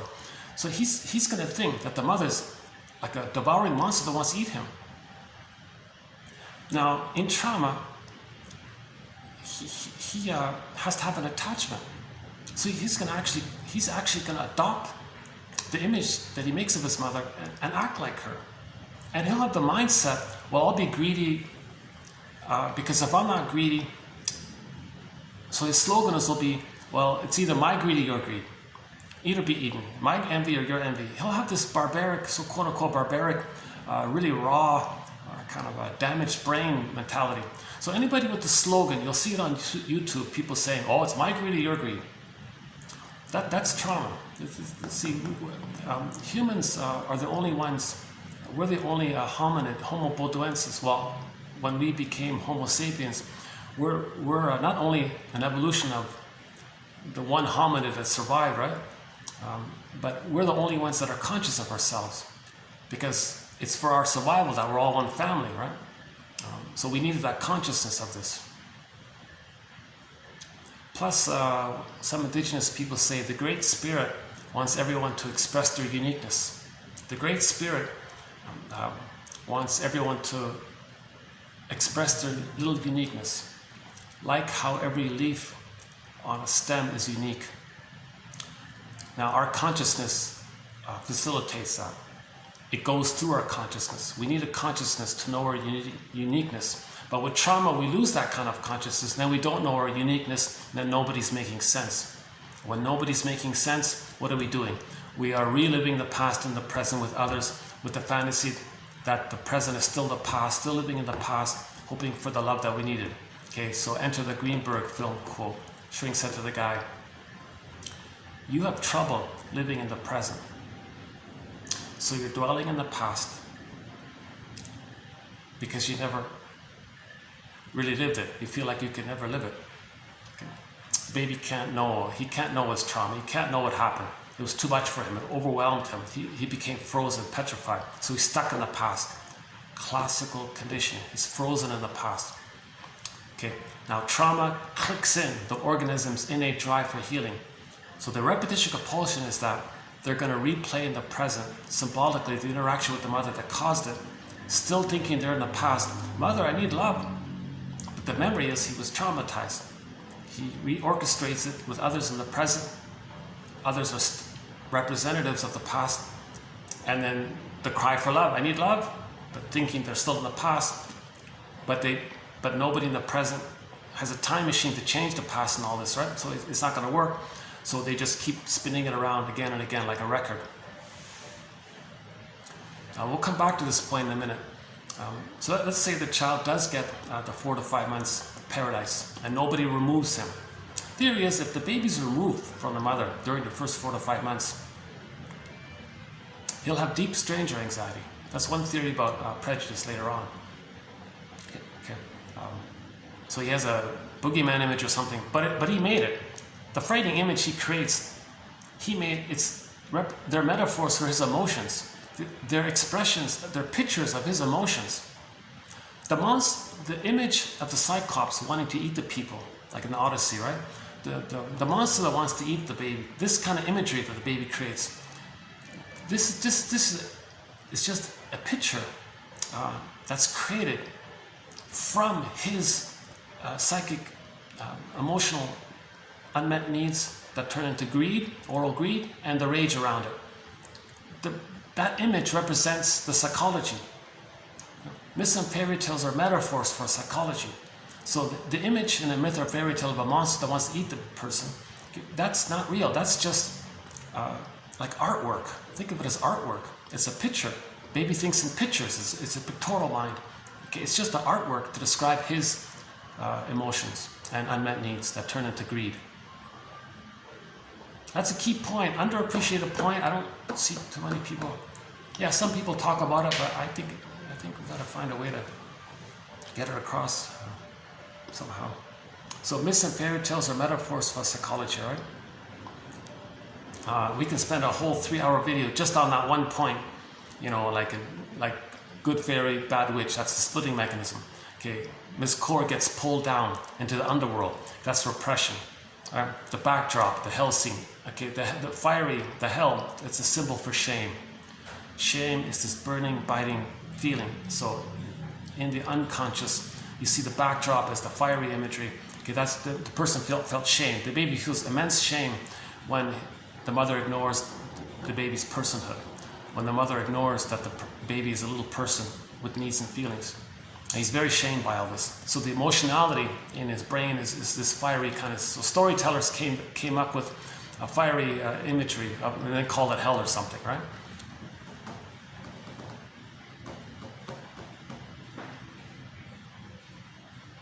Right? So miscord gets pulled down. That's called repression. Okay, it's the soul, the pureness got pressed down. He feels shame. Now the character that pulls down, that's some kind of frightening creature that's wanting to hurt. That just means his own oral greed and rage gobbled him up. Okay, there's a pain so utter it swallows substance up. And then out of that emotional pain, he's numbed over with the endorphins. Some people say, I don't know what you're talking about. I don't feel any. I've got no problem. I feel nothing. If you feel nothing, that's when you're hurting the most, says Elvin Semrad. You're never not feeling anything. The hero's journey is to get back to golden ball. The first step is to forgive the mother, okay? Because then feelings around sadness. As you're forgiving the mother, you're getting a sense of self. That's a floor for sadness to come to the console. Then we mourn. All sorts of things. Okay, when we do the mourning process, sadness can take a back seat and joy can run the console. So we want joy back at the console. Joy is meant to be at the console. Joy was at the console. Okay, joy got zooped away. We need joy back at the console. But the intermediary step is to get sadness at the console. That's called the mourning process, the grief-work process. Okay. Now, when people don't want to admit loss, you can see this with the expressions, oh, get over it, it was nothing, forget it. Don't be such a fill in the blank, come on, you know, like this kind of, they're there now. Like they want to, that's called the manic defense, to keep, because they don't have a nest. The nest isn't developed to accept sadness at the console. If the ego isn't developed, sadness is frozen. So then the response will be, well, I got to keep it frozen because I don't have a nest. I can't accept feelings yet. Okay, hold a second. Let me just take a little. Are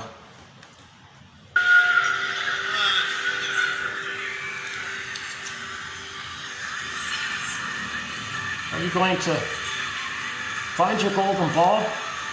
But to do so, recognize that the numbing feeling is a symptom that the golden ball is missing.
that's my favorite live version of the song. I'm in Rio de Janeiro. I think it's 20. I think it was 2017 or 2015, something like that. You can find that version on YouTube. Rio de Janeiro Zaz, a Boule Parani. I think it's 2017. I think that's the one. But they're all excellent. The studio, of course, is great too. For some reason, that live version had a little extra kind of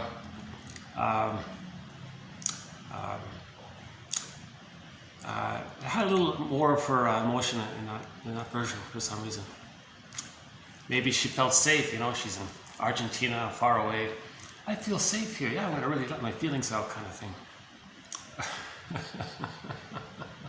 Yeah, so in general, when we feel safe, feelings come up, right? Grief is healed when it's witnessed by a caring witness, a caring other. Because you feel safe, then feelings come up.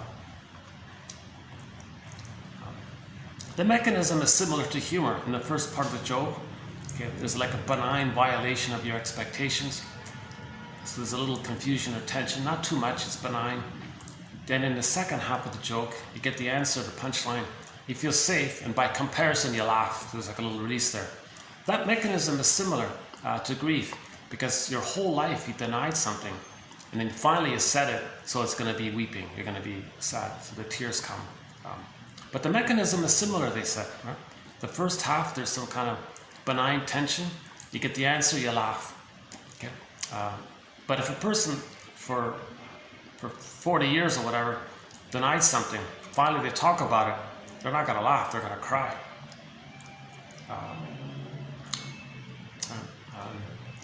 It's a deep recognition that a person has been sleepwalking their life, and recognition of the loss of the mother that never existed, the need of the good mother that never existed, the recognition that the mother didn't have her happy life or something, and she was traumatized, loss of all the time, loss of not our golden ball, loss of, geez, you know, it's like it's a deeper thing. Right? So that's the general idea, right? So the humor theory is called the benign violation of humor. The theory of benign violation, right? First part of the joke, it's benign violation of your general expectations, right? You know, what's 5Q plus 5Q? No one asks that kind of question. Like a benign, harmless violation of your expectations. So a person might say, do you mean 10Q? And the answer is, oh, you're welcome. Oh, okay. It's just a play on words, right? 5Q plus 5Q 10Q sounds like thank you. The person says you're welcome. So there might be a little laugh there. We can all live like nomads, so that's the first part. We can all live like nomads. What are you talking about? No one expects that. Well, then the answer is where I know mad at you and you know mad at me. That's normal. That's the normal temperament. Joy runs the console. Everything's love or a cry for love. An anger-based personality is a cry for love.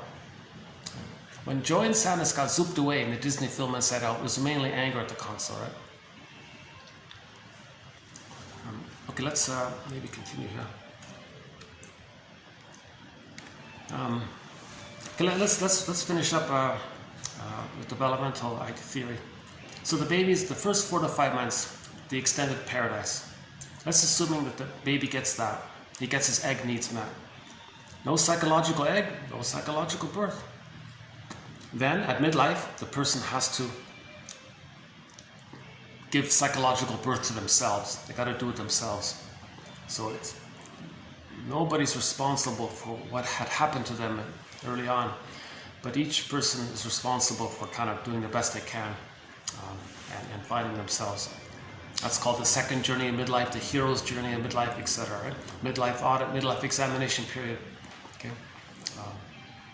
One person called it the moral revolution, spiritual evolution, know thyself, self-reparenting, inner child movement, self-help movement, psychoanalytic movement, etc.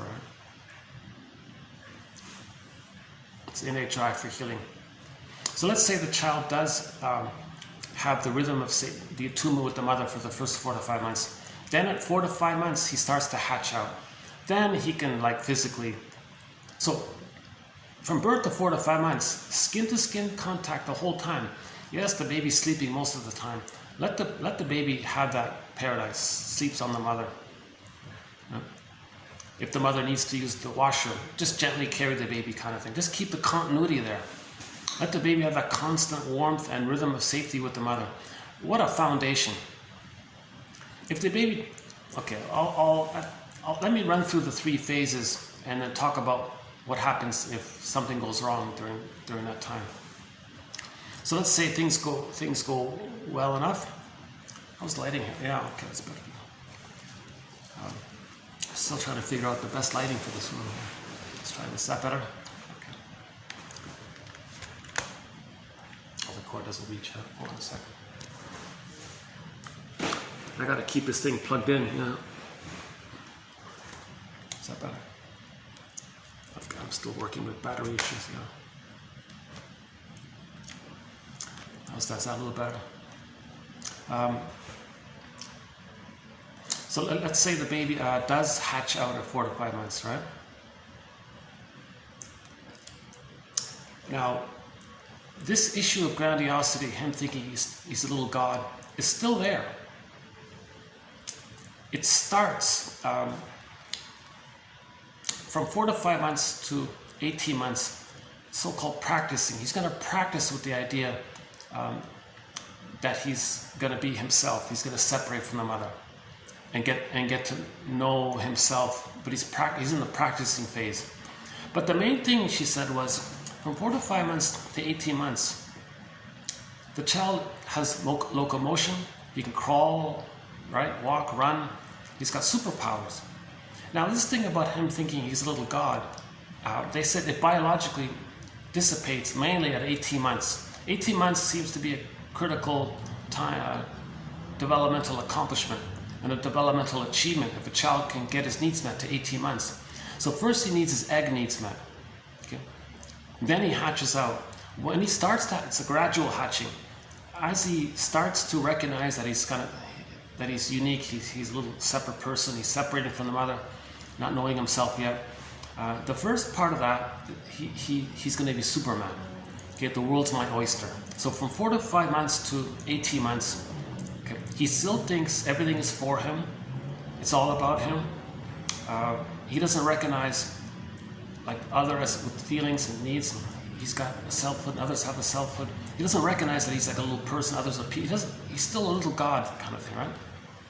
So let him have that phase. So let's call it the Superman phase, because he has these new powers now, right? He's got locomotion. So he thinks he's a little god, and now he's got new powers. Like wow! And before he was helpless, but now he discovers he can walk and run. So that he's in a very gleeful, delightful period. Love affair with the world. The world is my oyster. Now he thinks everything around him is his. It belongs to him. It's for him. He's a little god. So that's the infantile god phase. So let him think he's a little Superman. He's going to be invincible and all this, right? Yeah, I can do anything. I got the power. The power of the mother is my power. I can do what I want. So he's a little god there. He's a little Nero, somebody said. Recently somebody said. Little whatever. So he thinks he's invincible, and everything belongs to him. He owns it all. That annoying song, yeah, he rules the world. That annoying song, sometimes we hear, he wants to rule the world. So he thinks he rules the world kind of thing, right? Yeah, notice the popularity of that song taps in somehow that as a baby they wanted to rule the world, meaning the world's my oyster. So if there's a trauma there, maybe someone makes a song like that. That reflects trauma at that place. If somebody finds that appealing, maybe that's some kind of uncanny sense that's missing in them somehow, right? The baby's meant to have that time when he ruled the world, so quote unquote, when the world was his oyster, everything was for him. And you might see little 1-year-olds running around and doing whatever they want. All the mother's got to do is just gently distract the baby from hurting himself by accident, right? Don't rebuff him, don't hurt him, don't shock him, don't do that, don't be harsh on it like that, because then he'd be frozen there. And then he'll spend the rest of his life trying to get that back, because to resume development, he'll be frozen at that place kind of thing. So he'll repeat that, get disappointed, look for it again, get disappointed. So we don't want the child to be rebuffed for that phase between 4 to 5 months and 18 months. So the mother shouldn't, you know, be too negative and say, who do you think you are, kind of thing. Let him think he's a little god. Delight in that. Now, while this is taking place, a simultaneous occurrence is taking place. The mother recognizes, oh my God, little junior here, my junior little toddler here, is kind of unique. Like never in all of history was there ever any person just like my child there, she's thinking. And never in the future will there ever be anyone just like this unique child here. Nature's longing for itself. The Great Spirit wants everyone to be like little unique. Nature's greatest miracle, a little unique. So she's got to kind of have that attitude and see that. Maybe she reads the poem On Children by Gibran, or she reads the first part of the poem called Nature's Greatest Miracle by the guy Og Mandino, the scroll mark number 4. Virginia Satir's poem I Am Me, etc. Is the lighting better here? Okay. So remember, the mother's attitude towards the child, he's going to adopt that for himself. So if the child sees the mother treating him with that attitude, that he's unique, he's special, he's a mystery here, what a mystery, what a delight, what a curiosity, what a wonderment, he's like a little person, he's unique. The child's going, oh wow, I can accept that I'm unique, that I'm a little person myself. So he'll develop that. That's called the mirroring portion of this middle phase, right? This mirroring phase. Let's call it the Superman phase. Let the child think he's Superman. So if that goes well, a huge accomplishment takes place at 18 months. A developmental milestone.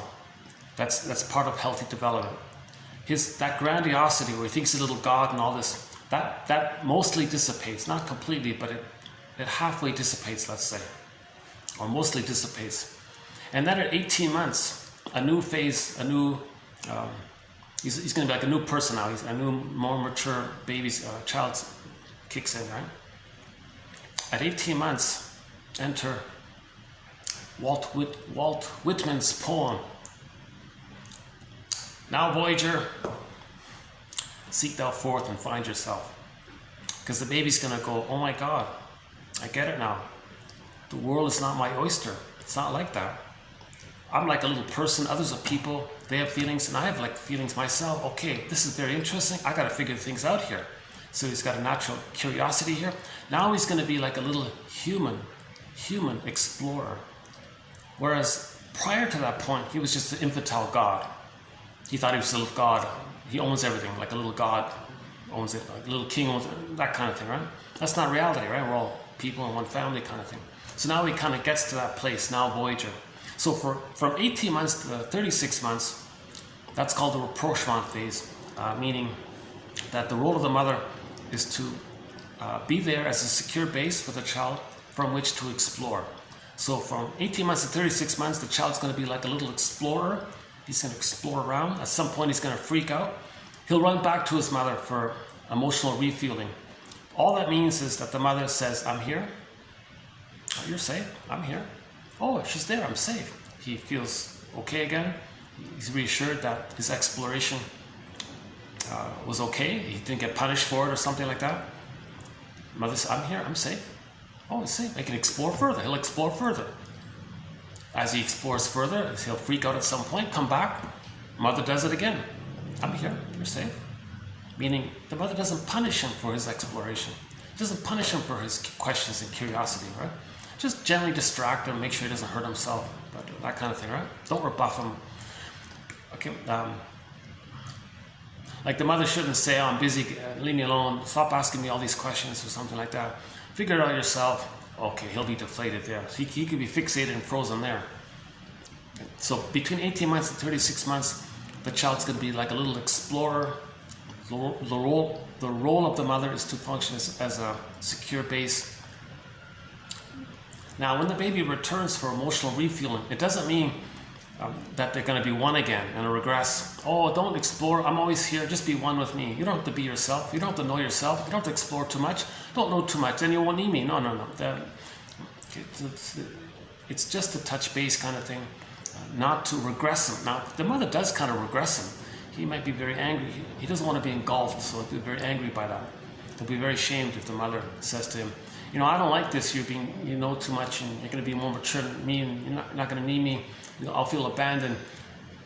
And the mother might even deliberately withdraw her maternal support at that time. Then the child freezes there.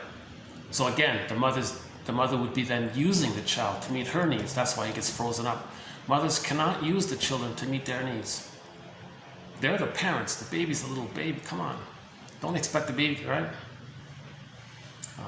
Okay, another thing that takes place during the rapprochement phase, this third of three phases, ballpark. Again, all theory, speculation, curiosity here. Who knows in 100 years what theory will be around. It still seems to be the best working model that we have until someone comes up with something better. It's not perfect. So during this third phase, between 18 months and 36 months, the mother also does a thing called communicative matching, or like an improv with the child. He may have little discoveries. Look, mother, I found this. Oh yeah, cool. And maybe adds a little extra knowledge for the child. Teaches the child a little bit more that he can handle, kind of thing. So that's like communicative matching. Matches what the child learned, and maybe matches it with something that she knows about it.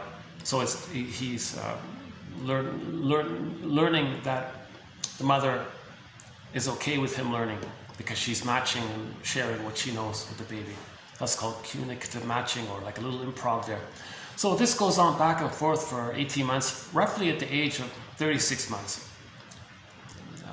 Mahler theorizes it could be as early as 30 months, but let's just say 36 months. Age of 3, another developmental milestone, psychological birth.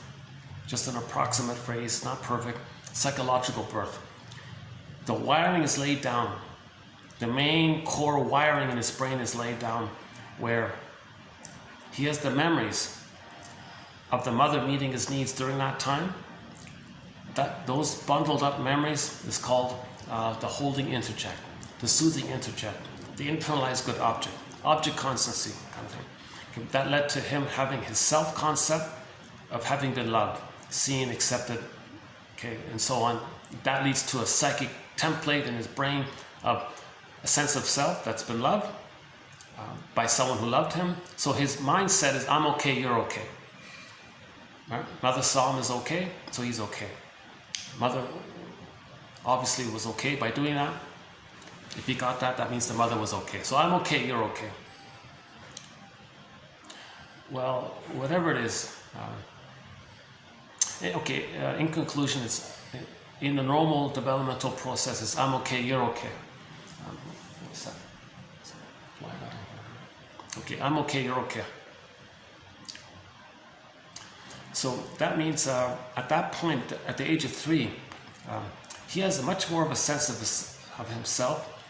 That means he was loved. That means he felt safe. That means his feelings can be there. So he'll be able to go through life with joy at the console, curiosity, interest. He'll at the age of 3, he gradually gets access to his uniqueness. Now he knows his interests and his hobbies, what he really likes and delights, what's pleasurable for him. He expresses that. That's natural pleasure. It's not at anybody's expense. And then he shares that. There's like an added happiness or double happiness, someone called it. Yeah, that phrase double happiness actually has a wonderful tradition.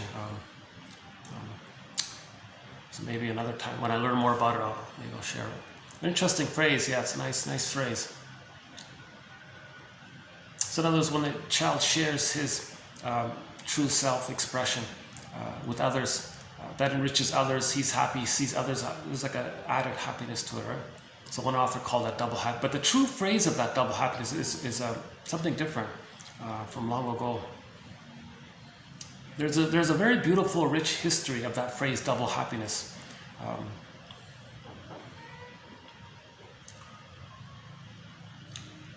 Okay, so anyways, when the child has a psychological birth, joy or happiness is at the console.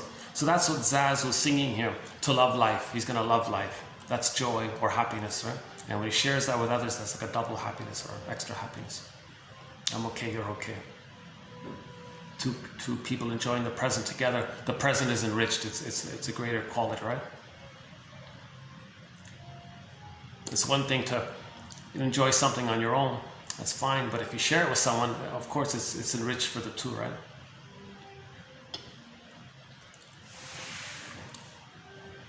Okay, so a good book for this is James F. Masterson, one of our mentors, James F. Masterson, his book entitled The Search for the Real Self.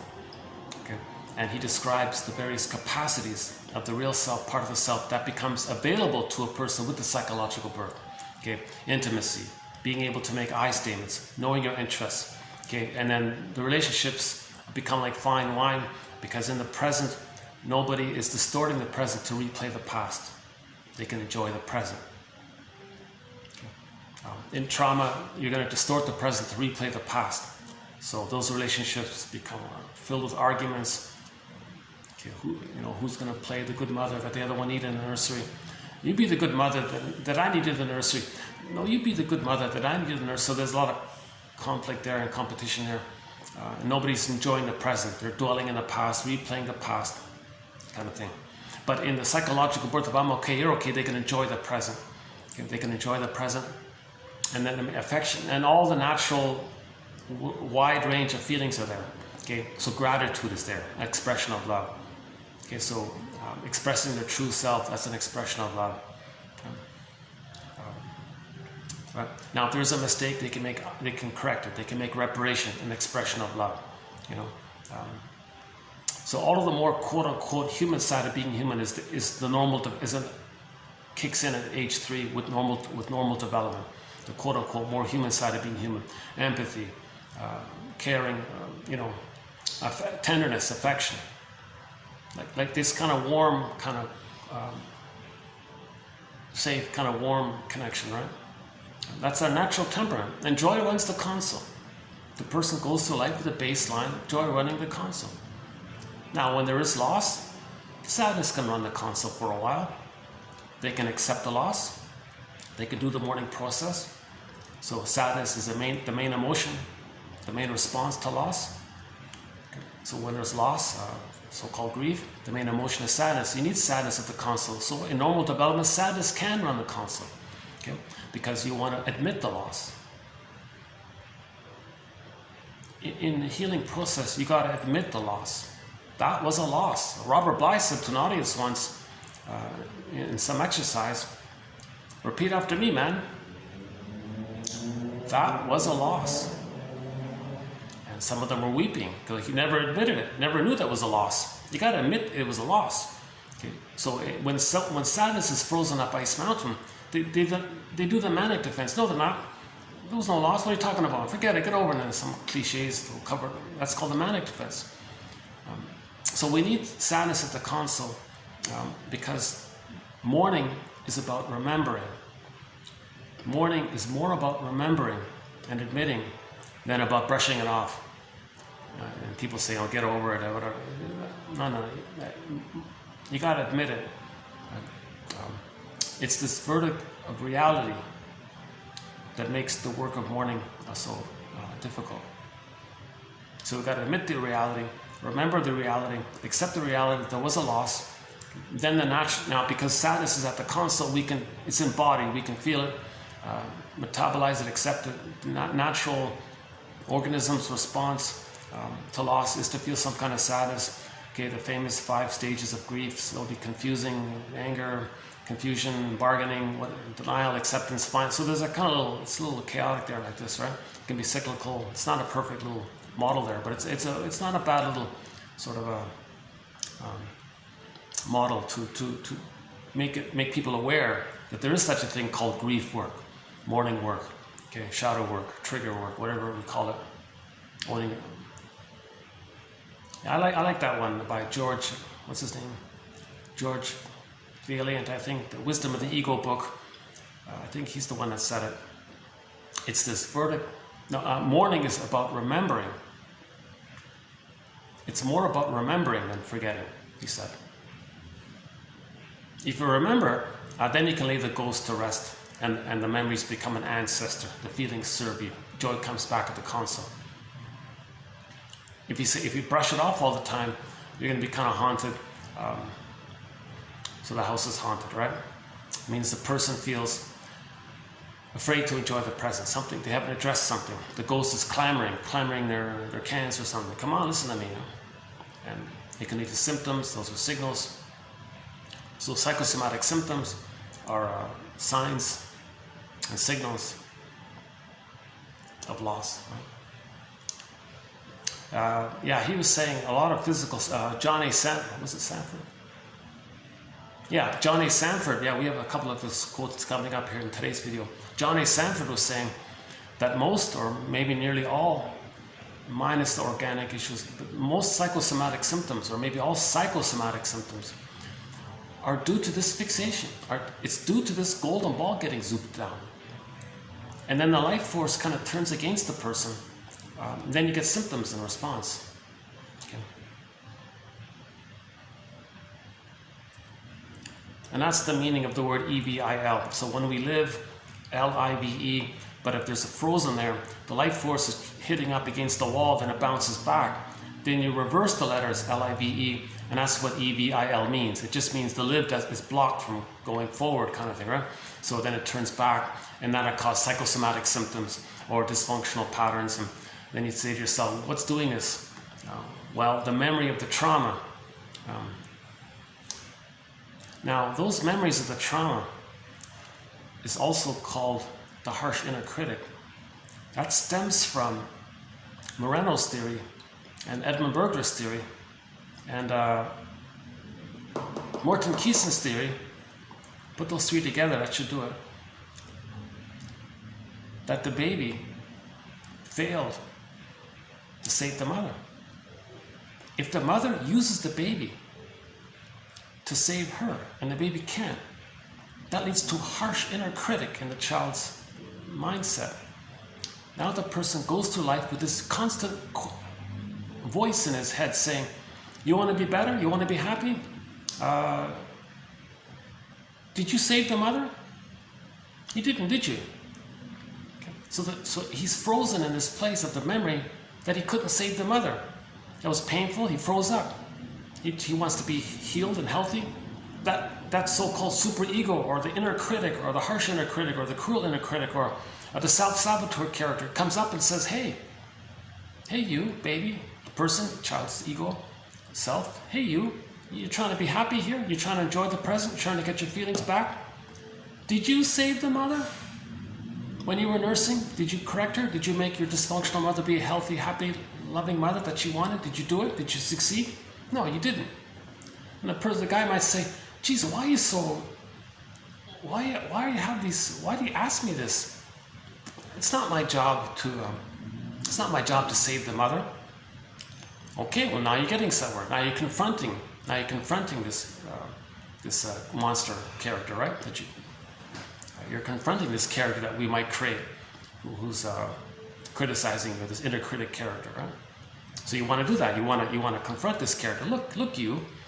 When I was a baby, yes, I admit I had this delusional belief that I create everything and I'm responsible for everything, and I believed that because I thought that by squelching my feelings, freezing my feelings, maybe that'll please the mother, save the mother. I thought that as a baby, but now I know otherwise. Okay, poof, maybe the inner critic dissolves. Okay. Dorothy throws water on the witch and she disappears. Some kind of imagery where the monster kind of poofs away or melts away or disappears. Or in Whitebeard King Valamon, the boar queen just fell down the bridge thing there. So it doesn't matter how the poofing disappears. It doesn't matter about that because it's not real to begin with. It's the baby's projections. He created an imagery of his feelings. If you own the feelings, those projected images poof away. Underappreciated point right there. The baby's feelings. When Dorothy throws water on the Wicked Witch image, she's accepting the person with that mind is accepting the feelings Then when you accept the feelings, that image poofs away. That image was was an artwork for your frozen feelings. Accept your feelings, the image poofs away. So that's how we got to face this inner critic. Okay. Get to the feelings of the loss for ourselves and the false belief, and feel sorry, maybe feel some kind of sadness for ourselves that we did this kind of thing. But forgive ourselves because, geez, as a baby we did what we had to cook, what we had as a baby. The baby has to resort to very desperate tricks of the mind, maneuvers of the mind to deal with the shaming mother, frustrating mother. How does the baby adapt to an environment? So humans adapt to their environments, right? The baby's first environment is the breast mother. How does he adapt? What does he do? He can't run away. He must turn to the breast mother, but he's in a massive double bind. He can't live without her. Can't live with her kind of thing. Hence the song we played a couple of days ago called Lovesick. Can't live with you, can't live without you kind of thing. So the baby's in that huge double bind. He must turn to the mother for love, but she's hurting him. So if he goes to her, he's hurt. If he leaves, he's not going to make it. He's in his rock on a hard place kind of thing, right? Whatever. So he's in a huge. So what does he do with the pain? How does he trick himself to not feel the pain? Number one, his rage. He'll say the mother's a monster. That's a part of it. Whereas he needs a good mother. Okay, hallucinate a goddess. That's another trick. That's called a splitting mechanism. Okay, so he does these tricks of the mind known as defense mechanisms, psychic defenses, psychological defenses.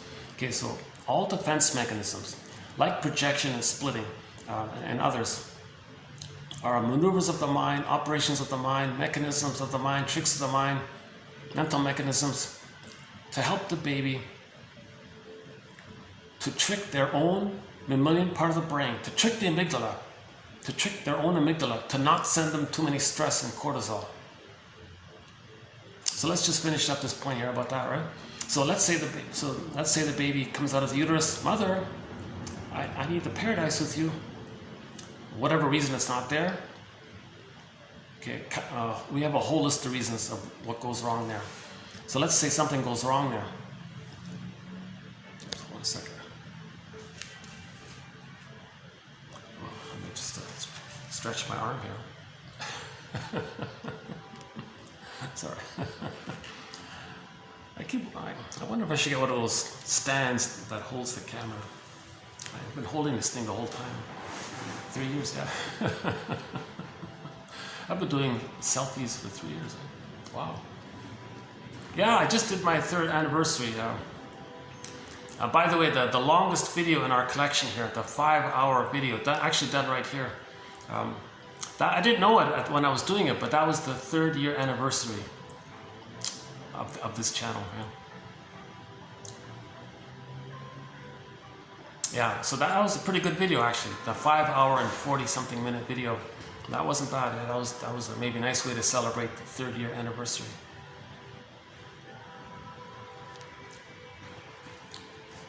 Okay, so the approximate theory is, I'm just ballpark speculation here.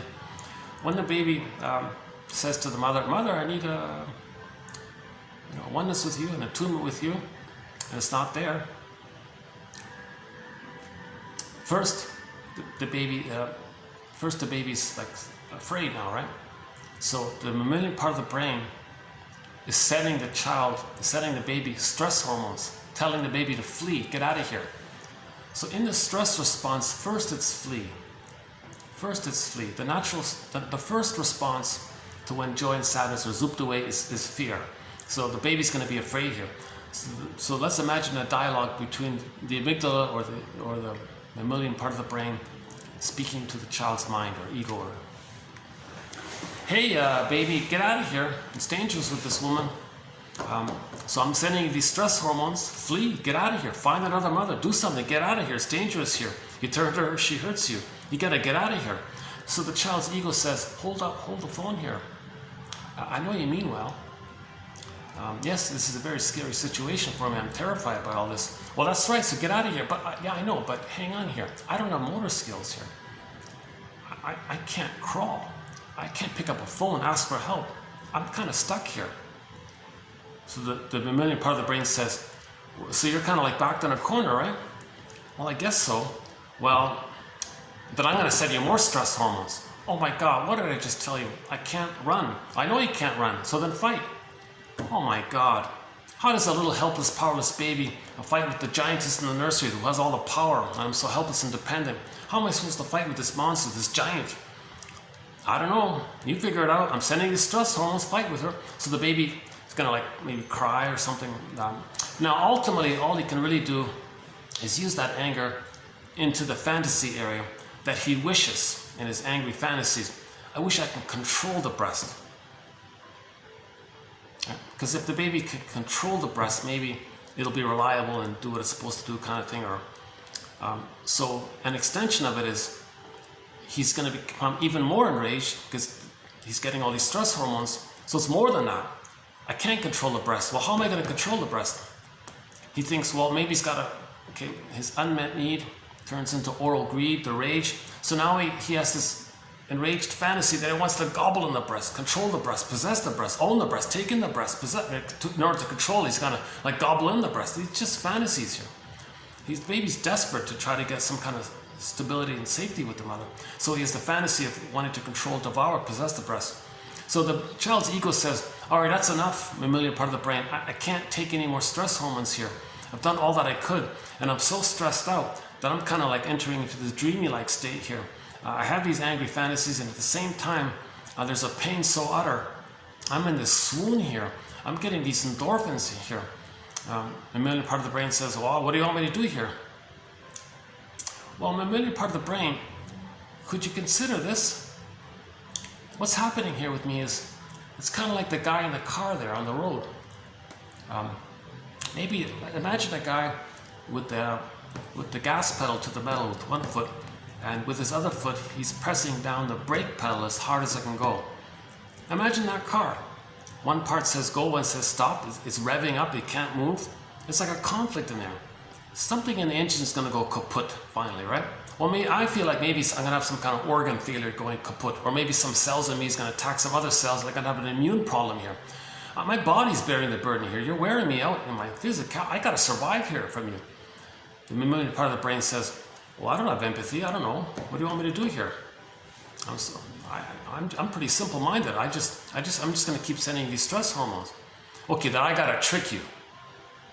Well, what do you mean by that? Well, you're sending me the stress hormones here because you perceive me as my needs not being met and my enraged by it. Well, that's right.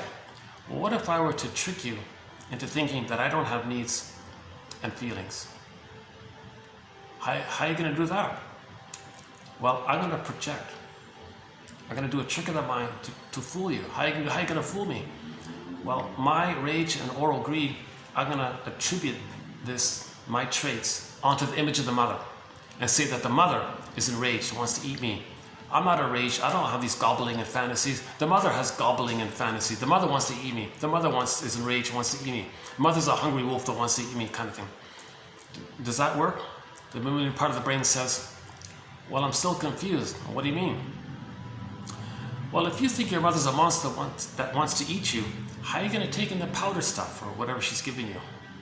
Okay, good point here.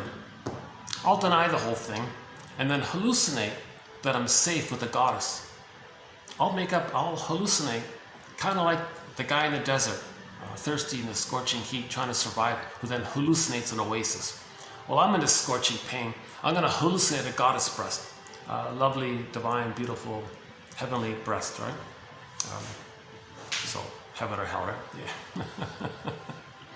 So I'm going to hallucinate a goddess breast, and I'm safe, and I'm one, and I'm in this blissful union with this all-giving, all-nurturing, wonderful, beautiful breast mother. Okay? The mammalian part of the brain says, okay, well, if you've created this fantasy and you feel safe by that, then fine, I'll stop sending these stress hormones. Ooh, a relief. It's a huge cost, but he can't get any more stress hormones. So he did these psychological tricks to trick his amygdala to stop sending him these stress hormones to protect his whole physiology, his body, right? So he's a genius that way. It comes at a huge expense, of course, because he's gonna, okay, now by the way, a term for this that we just described is the paranoid schizoid mode of experiencing, or the paranoid schizoid mode of operating. Melanie Klein's theory about the positions. She calls this the paranoid schizoid position. So all babies may briefly begin in the first few weeks into this position, or create this position, because no mother's perfect, the child's going to do this. Okay. It's just meant to be for a few weeks, and then it becomes existential hearsay, or maybe reverted to in later life under immense stress. But it's meant to be resolved. It's just a temporary thing. Okay. So no, the mother's not a monster that wants to eat him, but the baby has to think that to get away from admitting his rage and unmet need and greed, to trick his brain to not set up the stress hormones. So the compromise is going to say the mother's a monster that wants to eat him. That's the paranoid part. The schizoid part refers to the splitting mechanism. It's hugely unreal that the mother's a goddess or a demon. It's schizoid because what the baby's doing is, when he's in pain with the mother, he just says to himself, that's not my mother, that's someone else. Hallucinates a goddess, oh, there's my mother. So that's schizoid, like it's very unreal, it's detached from reality. Mother's not a goddess or demon, mother's not two entities, mother's one human. Child can't do that yet. So that's the schizoid part, like just schizophrenic, crazy like that. Mad. Remember in the primary process mentation, what the cat said is mad in there. One author explains it this way. He says, think of it this way. Let's say the baby's nursing and things are okay. So the child can say, okay, there's the good breast. Let's say the mother's doing it wrong. Poof, that's not my mother. But it is the mother. No, that's not my mother. He'll just like split it off and say, and create an image of the bad breast. That's not my mother. The mother, when the mother's doing it right, oh, there's my mother. Oh, she's doing it wrong. Poof, there's the monster. That's not my mother. That's the splitting mechanism. That's one way to conceive of it. Another author says it very simply. Just think of it in broad, distant terms. Like from an intuitive place. The more the baby's traumatized, the more that person is going to go through life with either or thinking. It kind of makes intuitive sense, right? If the baby manages things, useful, great. Not useful, no. Like it's going to be either or, all or nothing, perfect or forget it. Okay. Miriam Minerbo from the quote from 2 videos ago, we played her clip there. The woman said, husband, if you don't give me everything, you're giving me nothing. Like she thought in those terms, it's either everything, you're the perfect, or you're nothing. Like idealized, useful, fine, not perfect, forget it. Just idealized, devalue, useful, not. It has this kind of either or mentality. Now or never, all good, all bad, this kind of good breast, bad breast. In the imagery, it's good fairy, bad witch. Like it's just like a splitting, or goddess and demon. It's a splitting mechanism. So the imagery, again, the baby thinks in pictures and images, things are exaggerated. Okay. So that's that phrase, the paranoid schizoid mode of experiencing, by Melanie Klein. The paranoid schizoid position is just temporary.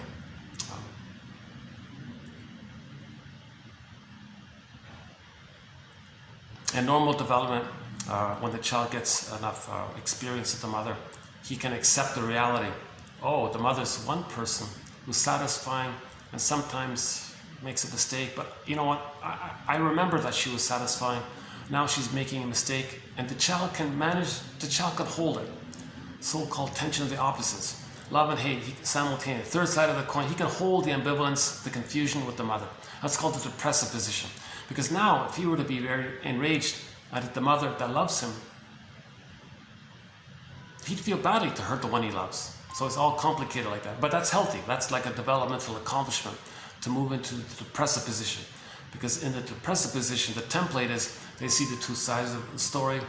They look at the more complex reality, three-dimensionality of a situation. People, we're humans, we're traumatists. Okay, we're not in this versus the more primal, simplistic either or, my greed or your greed mentality of the paranoid schizoid mode of experience. So let's say the child.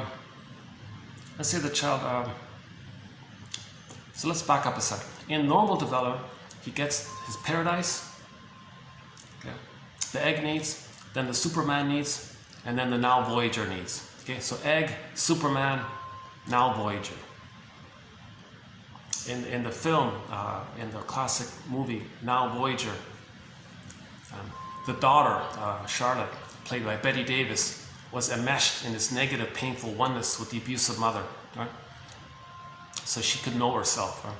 She always had to take care of the mother, serve the mother. So finally the shrink came in and put a wedge between them, and then freed Charlotte from the abusive mother with his interpretations and confronting the abusive mother. So finally Charlotte was free, and the shrink gave her a little, the poem by Walt Whitman. Now Voyager, seek thou forth and find yourself.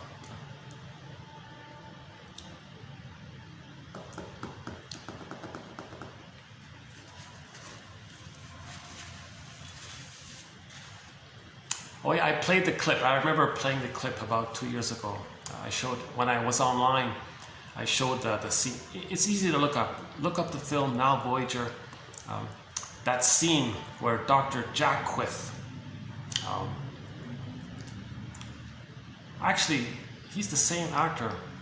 That actor who played that is the same actor who played the abusive king in The Pied Piper of Hamelin, a story we talked about a month ago. Anyways, in that film Now Voyager, you can see the shrink guy confront Mrs. Vale, and says, look, your daughter has rights here, you know. She's a person. Oh no, she's not. What about my rights? Mother's rights? Someone's got to take care of me. I have a right as a mother to be taken care of and served. Oh, nonsense. This is all BS, he said her. So he confronted her and challenged her and said, your daughter has, as a person in her own right, she has the right to grow in her own psychological soil, like her feelings, like to grow and feel in her own psychological inner life, grow a flower. And then finally she turned around, she made a joke. Oh, are you talking about horticulture now or something? Okay, so she finally accepted it. And then Now Voyager, you're free kind of thing. Maybe at some level she knew, but... So Mrs. Vale there parentified the daughter and used the daughter to take care of her. So that daughter was in a suffering kind of place, right? Okay, so the egg, Superman, now Voyager, right? Egg, Superman, now Voyager. So again, all theory, let's say there's trauma that takes place somewhere in one of those three categories. If the trauma takes place during the egg time, so let's talk about the three phases, the egg time, Superman time, and now Voyager time. If the trauma takes place, or the freezing takes place during the egg time, that's going to lead to a variety of very distorted, complicated personality patterns. Okay. Number one, Iago pattern. Okay. The Iago pattern is the baby believed that the mother hated all of his goodness. When trauma is so severe, the child becomes the aggressive mother. Okay. So mother hated his goodness, he becomes her. He identifies with her in another trick of the mind known as identification with the aggressor, a very severe, desperate trick. Okay, so to have the mother, he's going to be her in effect, stay loyal to her, and act like her, think like her. Okay, that's a mechanism that when the baby's traumatized, they're going to adopt the mother's mind as their mind. Okay, in a mechanism known as identification with the aggressor. So trauma that early on during the egg time, plus during the Superman time, during those two times, they're going to identify with the aggressor.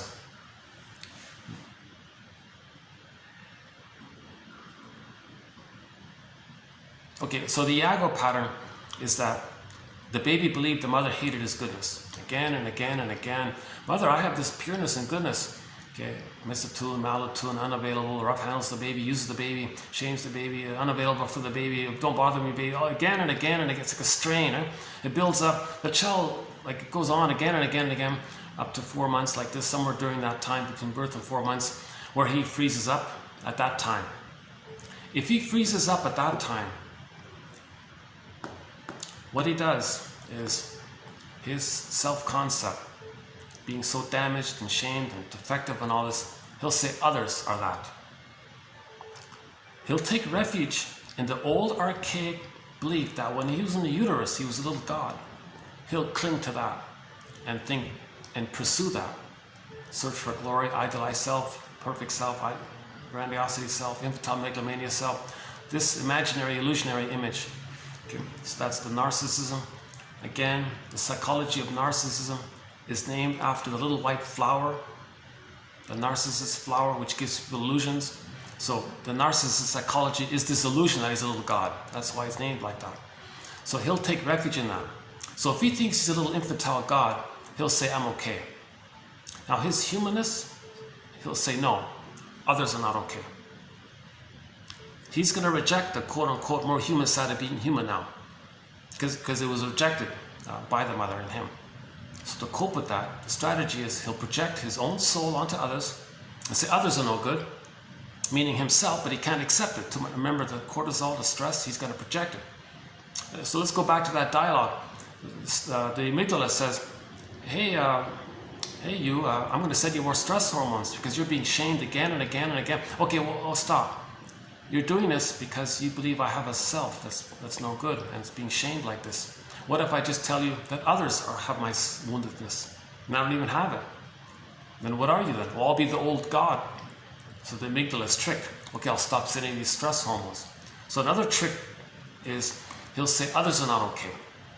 Now again, when he says others are not okay, he's talking about himself that he can't accept, because if he were to accept it, he would get too much stress hormones and his organ failure, immune issue, he's trying to survive, right? So he'll say others are not okay. He takes refuge in the old archaic fantasy, that delusion that he was a little god, okay, hence the narcissism. It's false. It's ironic because the baby was never a little god, but they're going to believe that.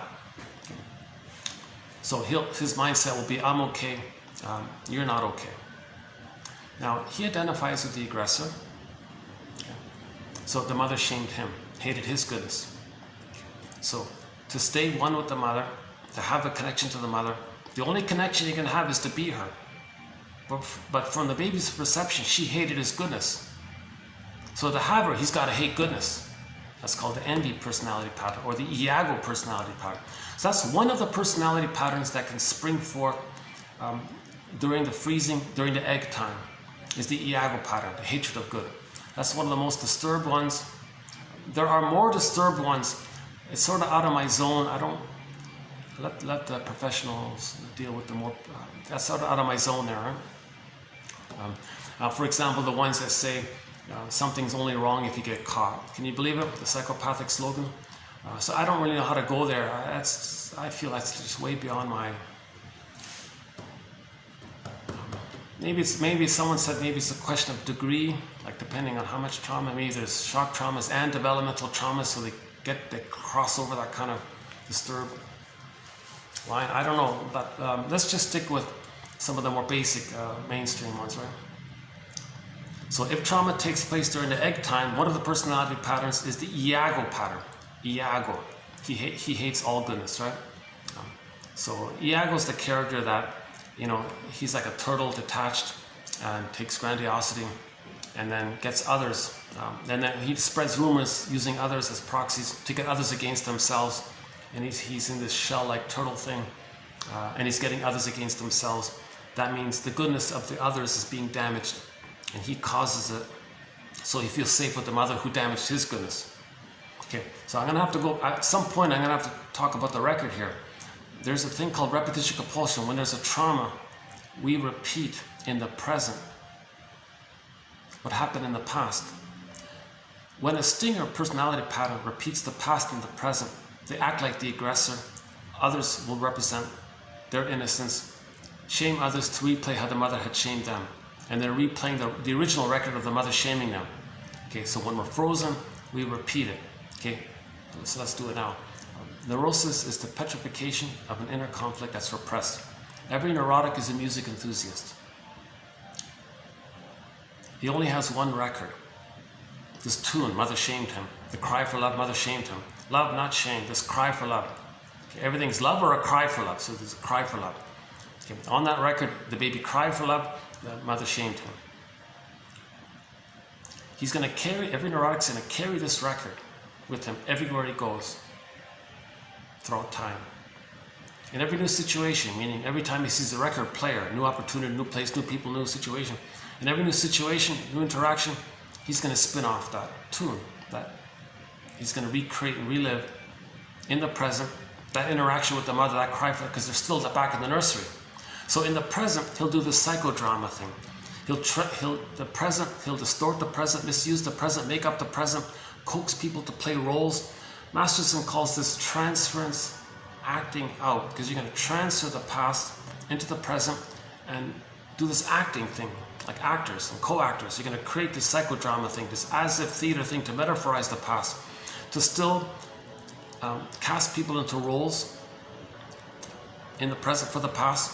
Okay, so the present becomes the presenting past. The present is the emotional past still. There's no time in the past, right? The baby has no time. So they're still operating from the emotional timelessness of infinite mourning, timeless mourning. There's no time there. So in the present, they're still in the past. Mother, I need love, not shame, love, not shame. So they're going to replay that record. But when the stinger personality pattern, like Iago or someone else, okay, we got a bunch of them there. When a stinger personality pattern, meaning one who identifies with the aggressor, replays the trauma that had happened to them in the present, they play the role of the aggressor, find non-threatening substitute others as stand-ins for their lost innocence, and do to them what the mother did to them. That's how they play that's how they replay the record of it. That's what's on the record, mother shaming them.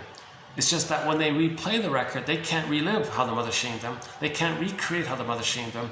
They identify with the aggressor, shame others, and that's how they replay the record of how the mother had shamed them. Again, mother shamed them, it's on the record. In the present, they play the role of the mother, find others to play their lost innocence, and shame them to replay how the mother shamed them. That's their cry for love. Very convoluted, it's very hidden. Paul Libby Russell says, it doesn't work. Shaming others to replay how you had been shamed as a baby doesn't change what happened in the past, because you're not in the past, you're not in the nursery. But the emotionality doesn't understand that. The unconscious is still in the past, called trance logic or unconscious logic, primary process thinking, doesn't understand time. So the stinger personality patterns are called stingers because they hurt others to replay how the mother had hurt them. Okay. But they're still in this cry for love. Mother, love, not shame. Bergler puts it this way. He says, when the stinger shames others to replay how the mother had shamed them, it's as if the person is saying to the mother in the mind, look, mother in the mind, I'm showing you what you did to me. I'm acting just like you because you wanted me to be one with you, to be your mother, to soothe you. Well, I'm just like you now. So I'm loyal to you. But I'm going to show you what you did to me. I'm going to treat others the way you treated me. I'm showing you how you treated me. So could you change your ways? Could you see this? Feel empathy by this? Feel some recognition by this? Feel my attempt to save you? Offer some love in return. Change your ways, because they're still back in the nursery, and provide the love that I need? It's not going to work. Right? So Berger's term for this is negative magic gesture. It's negative, of course, the stinger part. It's the magical thinking, and it's gesture, like it gesticulates, actions, right? Negative magic gesture. Paul Libby Russell says a person can have 20 lifetimes with this negative magic gesture. It's not going to change what happened in the nursery. It doesn't work. So again, every neurotic is a music enthusiast, but he only has one record, those vinyl music disc records. He carries this one plastic vinyl music, long playing vinyl music disc record with him everywhere he goes. Every time he sees a record player with never-ending fiery ardor, he spins off that tune, meaning he recreates and relives and reorchestrates and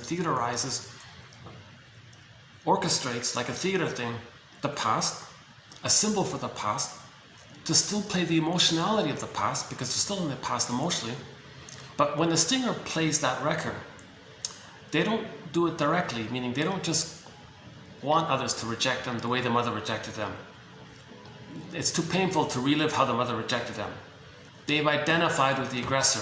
One of the most severest symptoms of emotional abuse is when the baby can't know himself and actually has to shame himself seen onto others. You see how sad this is? He's actually shaming himself. He's reliving how the mother shamed him. So in the present, he's reliving how the mother shamed him. But he's doing it by playing the role of the shaming mother, finding others to stand in for him and shaming others. So it's very disturbed. So even though he shames others, so-called pyrrhic victory, because it keeps him in a place where he doesn't admit that the mother shamed him. So he feels grandiose by doing this, because if he's a little god and the mother's a bigger god, and he plays the role of the bigger god, so he feels that inflates his grandiosity. So shaming others is going to inflate his grandiosity. Okay, being cynical, black humor, dark humor, negative put-down humor, and all this Schadenfreude, like this Schadenfreude humor. Okay, that inflates his grandiosity. That fuels his grandiosity as he plays the role of the shaming mother. So that kind of like makes it harder for him to get out of it, and it's considered addictive. So he's addicted to Schadenfreude. He's addicted to hate, because the narcissist flower has an addictive-like quality. This narcissism has an addictive-like quality because that flower, they said, the ancient Greeks said, that flower they used back then to give people this addictive-like quality. I don't know the details about that, but that's the reference to the idea of a person being addicted to hate, or addicted to shaming others, or addicted to bullying behavior or envious behavior. They're kind of addicted to it because it fuels their grandiosity. Okay. The grandiosity is addictive because in the grandiosity, they're in the place of the uterus of being one in this blissful mother. So if someone's in a blissful union with the mother, it's addictive in a sense that you have this oneness, this ooh-like oneness, they're in paradisical feeling. Okay, you're one with the mother. It's like the honeymoon phase. You're so love trance, spellbound. It's that kind of thing.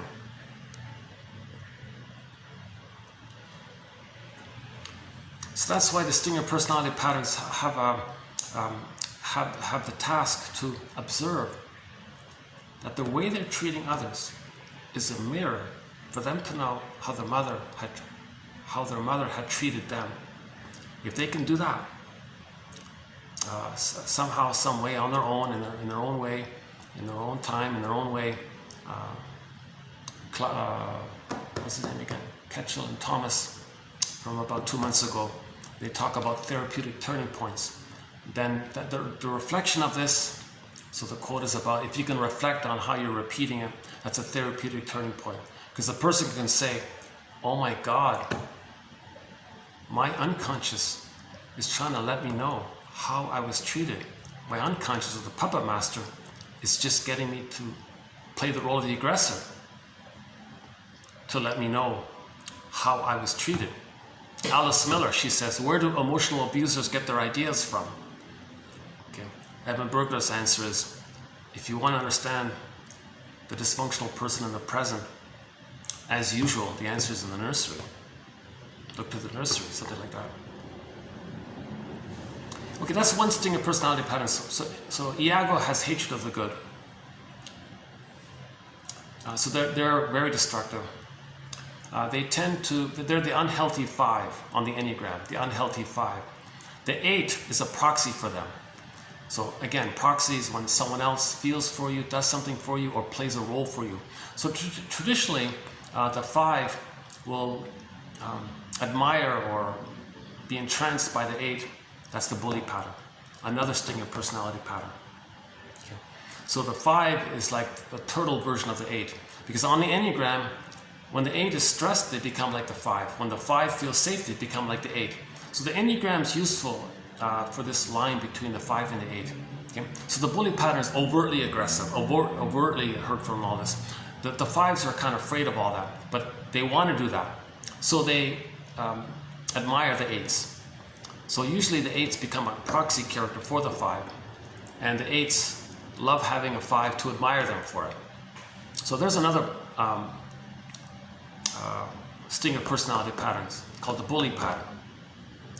The bully pattern has a little more kind of a overt assertion, because they have this aggressive hope to still get the breast. So Iago kind of gave up. He's more detached, more aloof, and he just plots in a secret little cave or whatever it is, or kind of thing in his mind. So he's more in that area, right? But he needs the 8 to act out for them. So the 8s are the proxies for the 5s usually, right?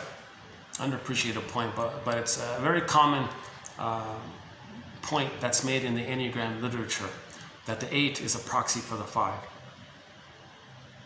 So the 5 will hire the 8. Hey, 8, I got a job for you or something.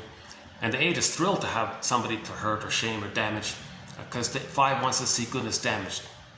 So the 5 says to the 8, hey, be greedy, be destructive, inflate your grandiosity, knock yourself out, because 5 wants to see goodness damaged. 8 just does it for the reaction of others, thinking that they're in the nursery and that the mother's reacting to them. So the 8 is considered to have been prematurely ejected out of the mother-infant dual unity. And he has this perverse hope that he can still find a good breast. So the reason the 8 is so aggressive and belligerent, because they want a reaction from the lackeys. They're trying to create like a Stockholm syndrome, because in fearing others, there's a mechanism of, if they're so afraid, they might merge. So he wants to create a dependency by the lackey onto the person with the bully pattern. Then the lackey is always going to respond to them, receive them. So the lackey is going to be the good breast for them, in other words. So the belligerence of the toxic masculinity bully pattern is to create a fusion, a negative fusion, like a Stockholm syndrome kind of fusion. Actually, it's much worse than that. I don't know how to describe it. So frighten the lackey to identify with them, to need them, to be one with them. And then the lackey is afraid to leave the bully one. Now the lackey will finally leave, so in anticipation of that, they'll just find another lackey. Then they'll say, didn't you anyways, you weren't useful. So there's no love for the lackey, it's just got to get a response. Because as a baby, the baby would rather have some response from the mother than no response. Like nothing, like she's not there kind of thing. Okay. The baby was in the crib with a bottle, where's the mother? Like no human connection there, so the baby can be very enraged by this. It's a question of degree. If it's so stressed, he might become the turtle 5, and like a turtle version of the bully 8. So a lot of unhealthy 5s are covert bullies, really. Now, they just find actual bullies to be proxies for them, to express for them, an extension of them. How's the lighting here? Yeah, tough topic, challenging topic. I always feel like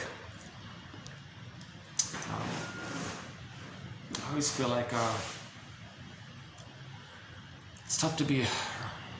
It's sad. It's tough to be reminded of this. It kind of explains a lot of the things out there. Okay, another stinger personality pattern is the narcissistic pattern. Now the narcissistic pattern is slightly better off because they're one with the mother, but it's negative. It's a negative union. They have the mother, they become her. So the bully pattern, they're looking for her. Iago pattern gives up on it, just gives up on the search for a positive mother. So Iago sort of gives up on the search for a positive mother. Anything good out there, they want to see it damaged. The bully pattern has this destructive quest to find the symbiosis. So if they frighten the lackey, there's the fusion there. So there's like, they have some distorted hope.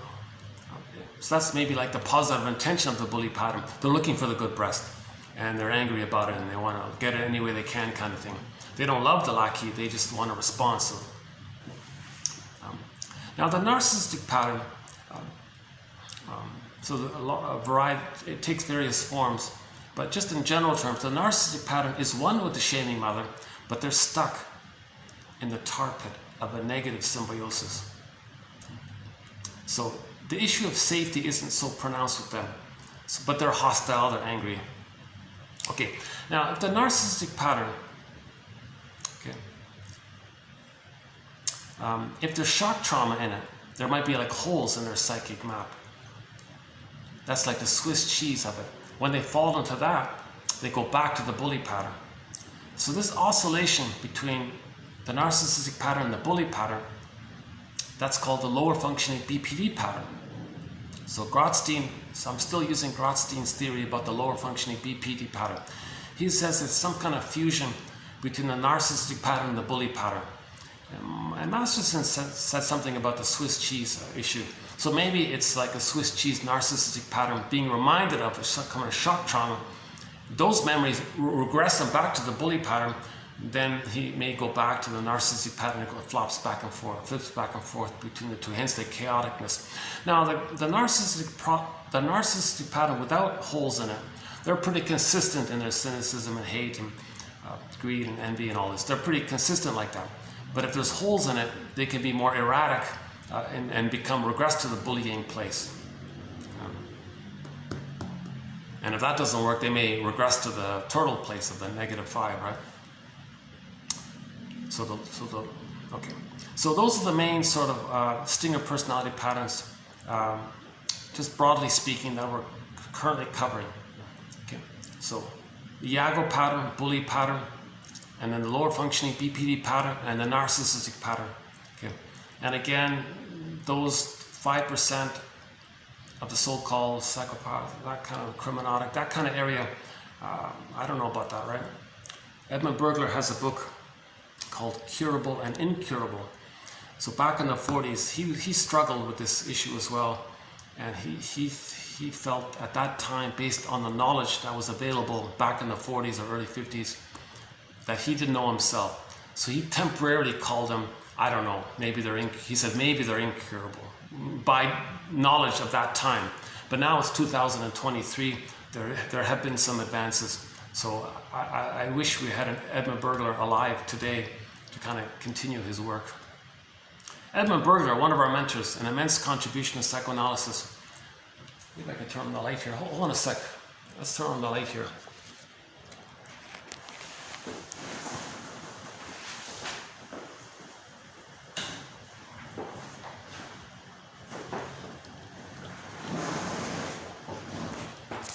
How's the light? It's a little bit, okay, a little bit better, right? Okay.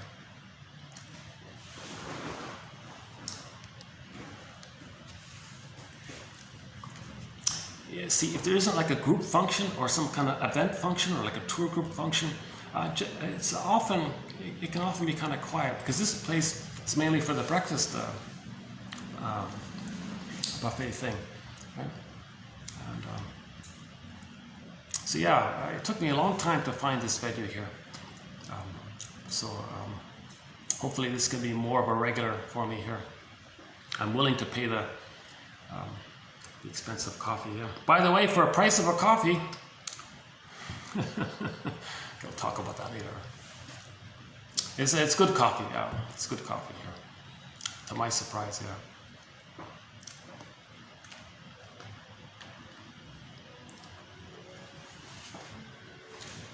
Little tangent there. So again, once again, my disclaimer, I haven't been analyzed. That's why you see my anxiety. Maybe tension in my face, maybe my ums and ahs and stops and starts.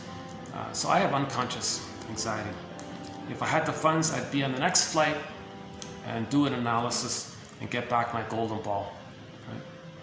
Feel safe to allow the inner doctor to do its thing. But you need a certain level of safety for that.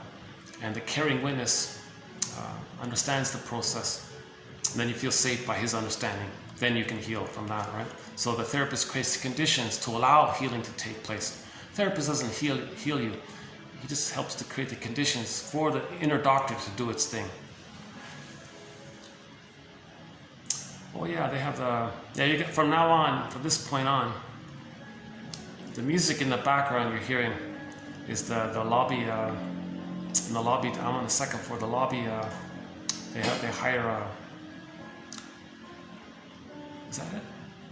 Or is that just up above me? Oh no, that's just the speakers above me. Okay. Never mind. Hopefully nothing's too copyrighted. Whenever the speakers, whenever there's music that's played through the overhead speakers, that's copyrighted. YouTube blocks the whole video, and I have to go back and trim out the section where that music was playing. So in some of the videos, you'll notice like a skip there. I was speaking and then it just clicked to something else. That's because I had to trim out, agreed to trim out, or have trimmed out, or agreed to let YouTube trim out that section with the song in it.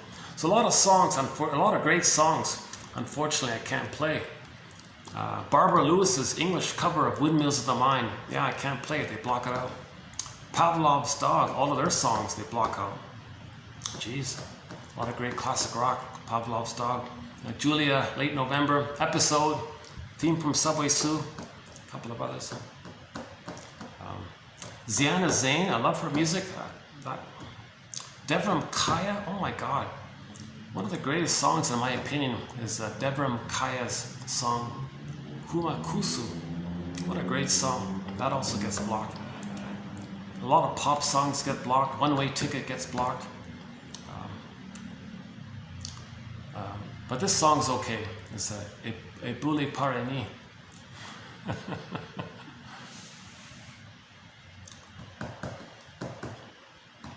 So all of the stinger personality patterns, they've sort of kind of given up on human development. So one of the slogans, many of their slogans are related to the rejection and squelching and denial of feelings. Because in trauma, sadness is frozen up ice mountain. So it's complicated to accept any kind of tenderness or affection or feelings or wounds like that. So if others demonstrate any kind of childlike feelings or something, they'll be very aggressive towards it, to squelch it, because it was squelched in them. If the mother was the squelcher of their feelings, they become the squelcher of other people's feelings. That's called identification with the aggressor, okay, negative magic gesture, stinger personality patterns, etc. Now, a lot of this, as mentioned earlier, a lot of their slogans are going to be related to the splitting mechanism, either or. Anger's mainly at the console. My greed or your greed, my envy or your envy. Okay. So those are symptoms or signs or signals of trauma.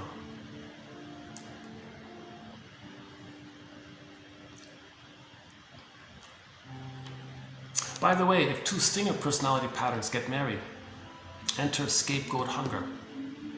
Because if they're intimate, if the two stingers are intimate like that, and their main emotions are hate, greed, envy, spite, vindictiveness, schadenfreude, grievance collecting or injustice collecting, they can't mourn losses, the manic denial all the time, grandiosity's got to be pronounced, okay, sour grapes will be pronounced, and then what? All that hate that's going on, that's present in the two of them, how do they manage that? Okay, they don't want to direct their anger at each other because the thing would break up. So they have a hunger, like a hungry wolf hunger, to scapegoat one of their children. To keep the thing together, they're going to scapegoat one of their children.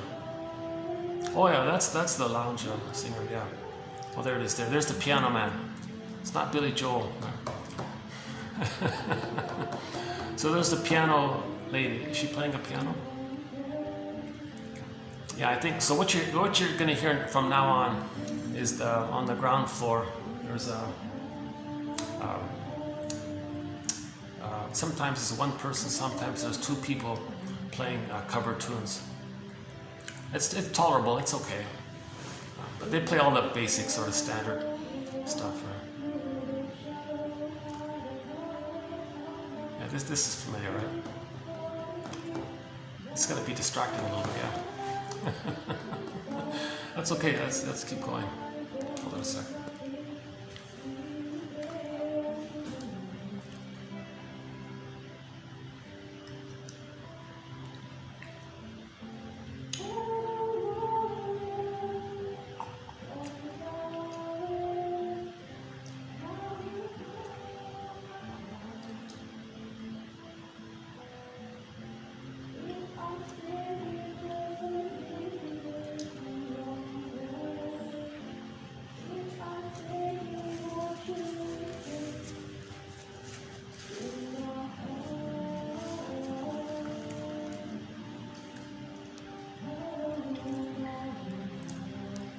Let's finish up Hans-Jürgen Wirth's theory about scapegoat hunger.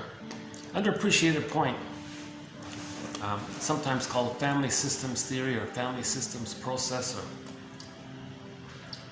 what the two will do, what the stinger husband and the stinger wife will do. So let's say the husband has the bully pattern and the wife has the Iago pattern. Or let's say they both have the narcissistic pattern. in the if the two stingers get married, they kind of support each other in their grandiosity. They don't bring up any important issues or feelings. So their denied feelings, okay, all their pain and all this, what they do is they create one of the children to express and be a proxy for each of their unknown, denied, repressed feelings. So they'll actually deliberately, unknowingly, deliberately make one of their children be very naughty, disruptive, angry, sad, disturbed, dysfunctional, chaotic, and all this. Okay. And they take secret delight in that child being angry and all this, okay, because the child is being used as a scapegoat proxy to make the child express for them, because they created it. That means the child is expressing their anger.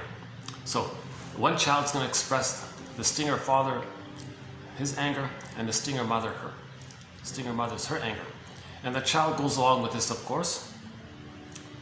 He's trying to save his parents. He feels he might even feel important doing this. That's a problem right there. That's half of it. So the naughty child is expressing the anger for the father and the mother. Thereby, the father and the mother put their focus of attention onto the child, not at each other. So the child is scapegoated by this process, right? Because he's not going to know him, he's not getting love, he's not getting support for his development. But so the parents are scapegoating one of their children. Very sad story. Why? Because the father has sadness frozen up ice mountain. The mother has sadness frozen up ice mountain.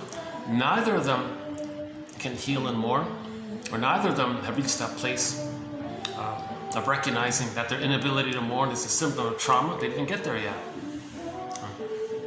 So as a defense against the inability to accept sadness, as a defense against complicated grief, the inability to mourn, they created distraction, right? So the parents will take covert, secret, sneaky little delight underneath their bombastic hatred of it. They secretly delight how one of their children is going to be dysfunctional, disturbed, naughty, whatever form it takes. Okay, that's part A. They did that, part A, so they can do part B. What's part B? Part B is, after they create the naughty child, they then label him.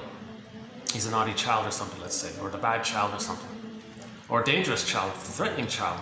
Then the parents can gang up and say, hey, you and I can muster our anger, team up to protect ourselves, and protect ourselves. We'll use our anger against the naughty child because he's dangerous and bad and all this. So they created a scenario, a situation to have an opportunity. They wanted to create an opportunity for the parents to express their anger, have an outlet on the child. So again, the child is being scapegoated by this. Okay? So the parents manufacture a naughty child to have an excuse to then say, well, we got to protect ourselves from the bad child who might hurt us. So we got to be more disciplinary and more angry towards the child. Come on, you can't be bad. So they created all this. Yeah. A good example of this is in the comic Psychoanalysis, the character Freddy there. Because ultimately what happened was the stinger parents took Freddy, their child, to the shrink and said, hey, shrink, our child is so naughty and bad and all this. Can you fix our child for us? Shrink said, he's the symptom. He's the sign. He's the signal. You've scapegoated him. Freddy, you go home. Get a pet, get a puppy. Play in the field with your puppy. Learn some affection from your pet. Get out of here. Freddy, you're free, go. Okay, you, mister, I'm going to refer you to one shrink. You, lady, I'm going to refer you to another shrink. And they were outraged. How dare you? We're grandiose. We did nothing wrong. The kid is wrong. Yeah, why? Why is the kid like this? He's just a symptom. So finally they agreed, right? So that's the story of Freddy in the comic Psychoanalysis. That comic, by the way, has won a Golden Windmills of the Mind Award. Sorry about that. Maybe I can turn around here.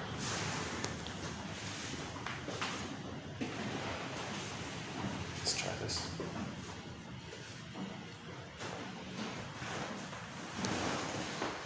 Is the lighting better this way? I guess so, right?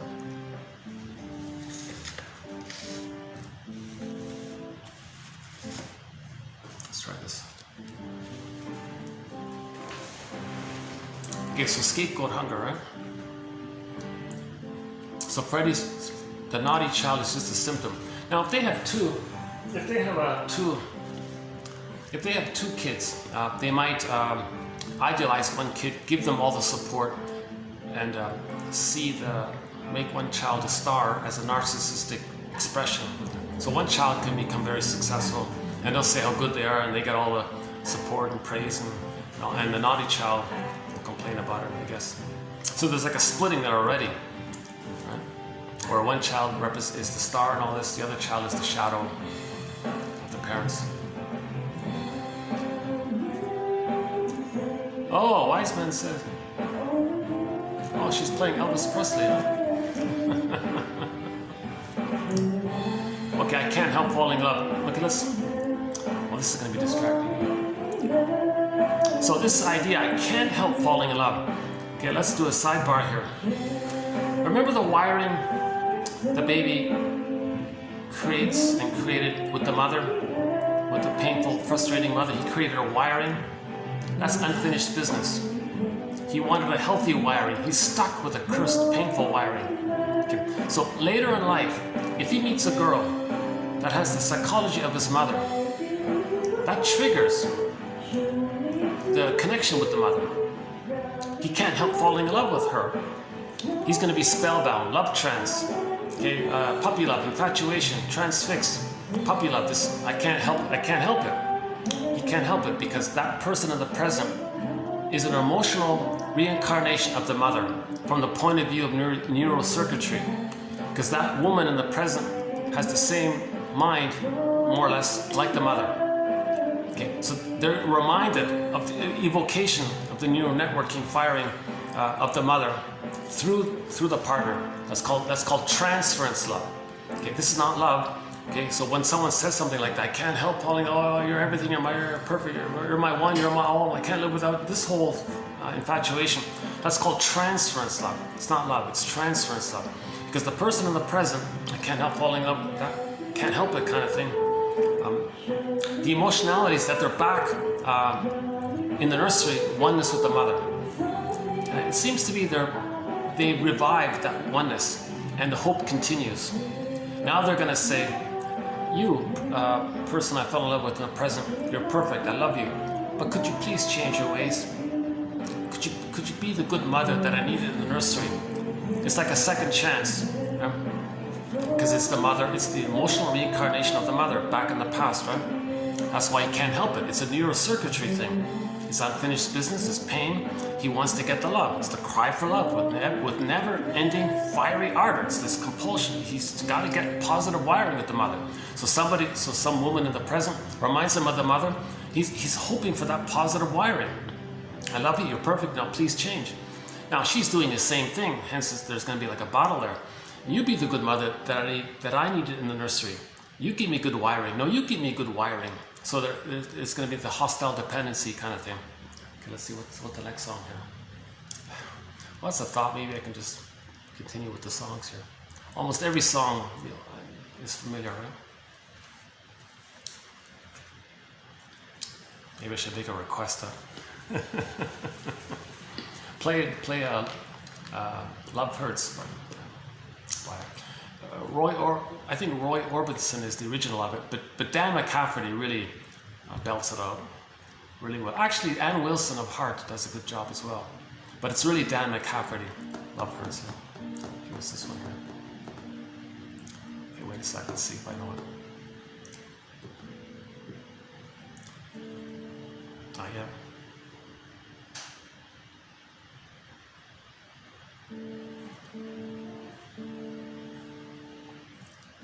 I don't recognize it. Okay, good, so I'll just keep on going. Let's see, where are we?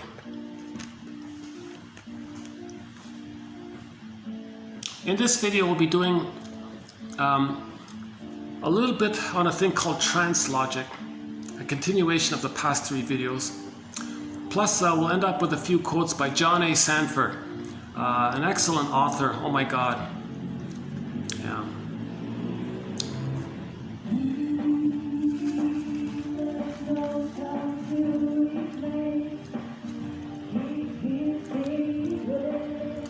sounds familiar, but I'm not too familiar with it. Okay, that's good.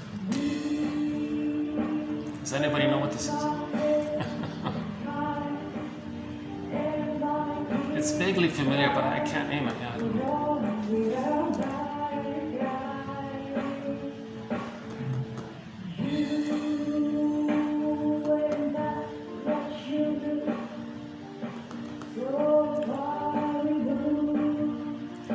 Either play a song I completely don't know, or play a song I know, but don't play one. I'm just kidding.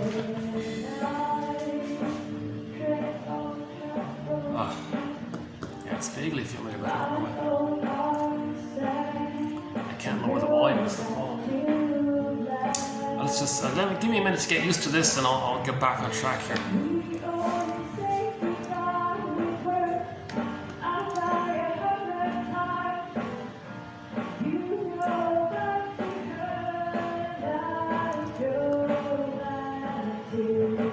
Let's wait for the chorus. Oh,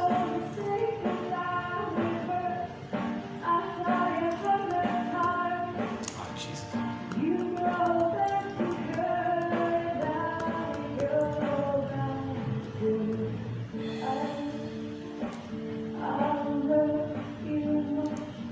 Yeah, it's... I know it, I've heard it, I just can't make it.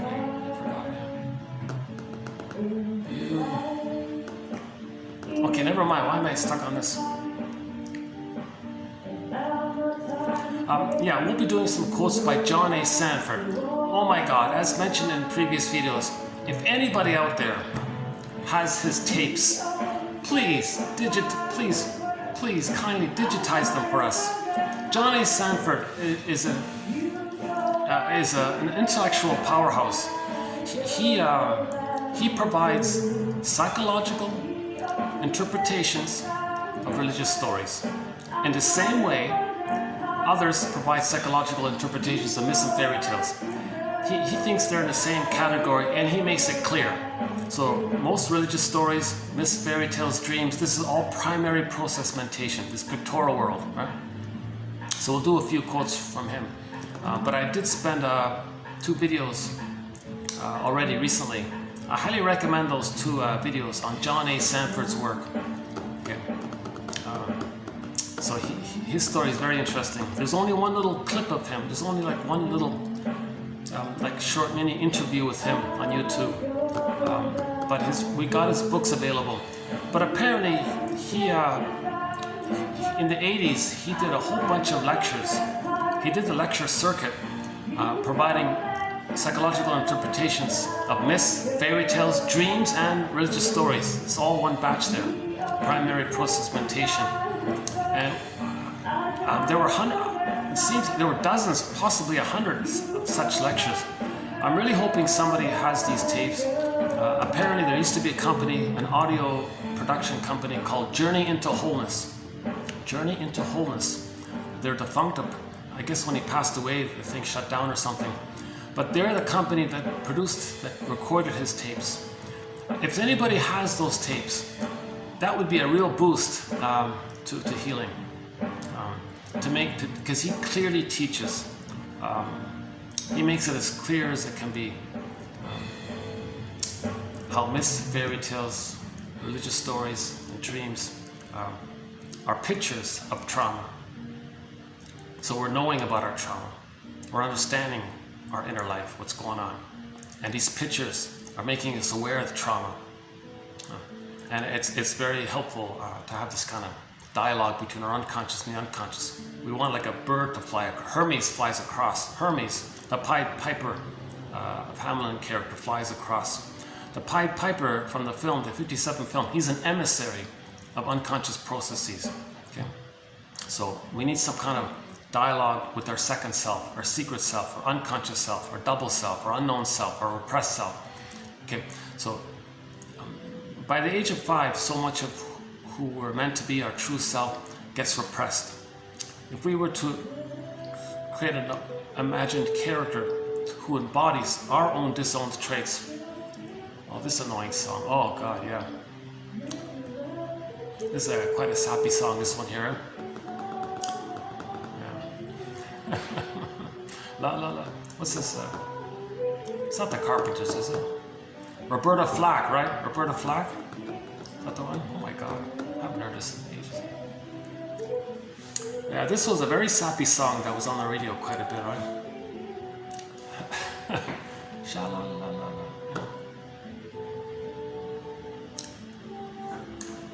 I'll check, I'm going to check up the lyrics. Now he's got me curious. I'm going to check up the lyrics and see what it says.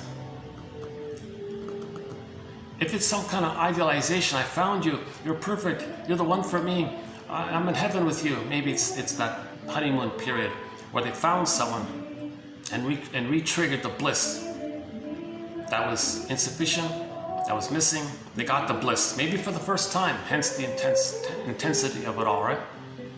If the baby didn't get the bliss with the mother, and they find someone who reminds them of the mother, and it's triggered up, they may feel that blissful feeling. So they're very hopeful to resume development from the past.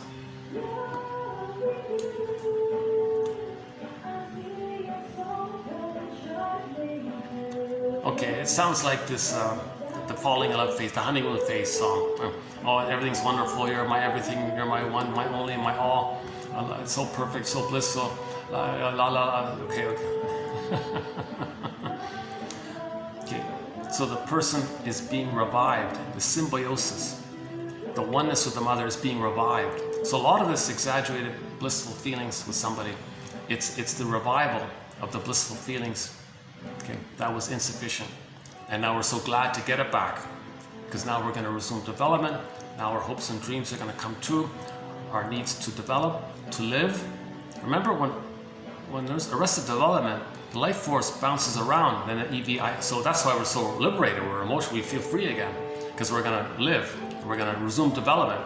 So you find someone who reminds you of the mother, you're going to resume development. Okay, the whole idea. Let's finish up with the stingers and the clingers. So I talked a little bit about the stingers, okay, the main ones there. The key point is identification with the aggressor. So when they replay the record of having been shamed, they're the shamer. If the child gets enough love to hold on to his soul and maintains the wounded humanness of being shamed and pained, but he can still keep it. It's hurtful, but he still keeps it. He doesn't cross over like that, like he doesn't project it out and identify with the aggressor. He can still maintain the original setup that all babies begin with. I'm okay, you're okay. Okay, just a quick sidebar here. All babies begin with, I'm not okay, you're okay. So part A, when the baby needs paradise to continue and it's not there, he may simply think, since he's everything, he creates everything, and he's in pain, where's his paradise? He's defective. He's not okay, he's defective. His identity, shame, defective, because he thinks he's not okay. Part B, baby can't parse out where he begins and ends and where the mother begins and ends. So if the mother's quote-unquote defective, he thinks he's defective. Part C, baby's going to try to save the mother. A key one here. Okay, a key point here is point C here. He thinks he's got to save the mother, protect the mother, because he needs his paradise. He's going to correct the mother, save the mother. The mother has an expectation that the baby save her. Like, whoa. So he'll try his best. It's impossible. No baby can do it. So he thinks he's defective. Okay, the memory of that is the harsh inner critic. He'll go through life with the memory. You didn't save the mother, did you? Okay, that's the so-called harsh superego or inner critic or self-saboteur character, reminding the person that you didn't save the mother. So he ends up with the false belief he's defective. Insult to injury. Remember the splitting where he's got to hallucinate a goddess? He's got to deny it. And when he hallucinates a goddess, he's like doing something. That's unconscious guilt. He did something wrong against his soul, his system, his nature. He did something wrong. Unconscious guilt.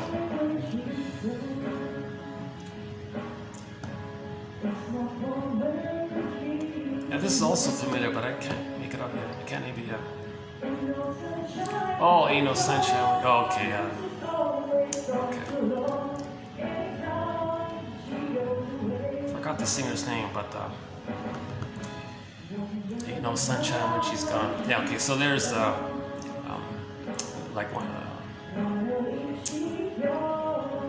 See, I don't know if this is like a normal morning. Okay, I miss someone I love, so my sunshine is gone. I don't feel sunshine, so he admits that he feels sad. So that's probably a basic feeling of acceptance of it. So that's probably a healthy song, because yeah, I feel, where's my sunshine? There's no sunshine in my life now. That's a temporary phase of the sad feeling when there's a loss. Right? Now some people can't admit that. They'll just say, didn't need her anyways. Find someone else. They'll just do a manic denial. Or it's an extreme exaggeration. All or nothing. There's sunshine or ain't no sunshine. Like it's either there's sunshine or there's no sunshine. So I don't know to what degree the lyricist is referring to. Every time she goes away. Well, anytime she goes away. So they're still sort of together, right? But maybe she's leaving.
And part of the lesson is that the clinger unconsciously chose the stinger to know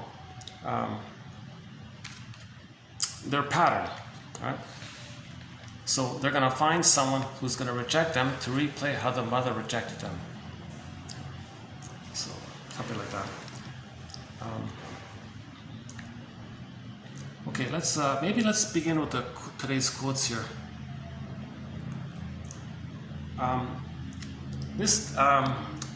In the past 3 videos, I've been struggling with the thing called trance logic, the logic of the dream world, the unconscious, etc.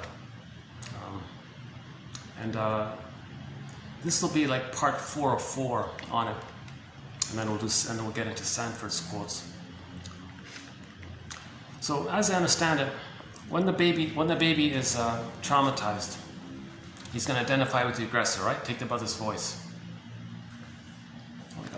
Oh, let's skip it. Let's hang on a second. Okay, is that better?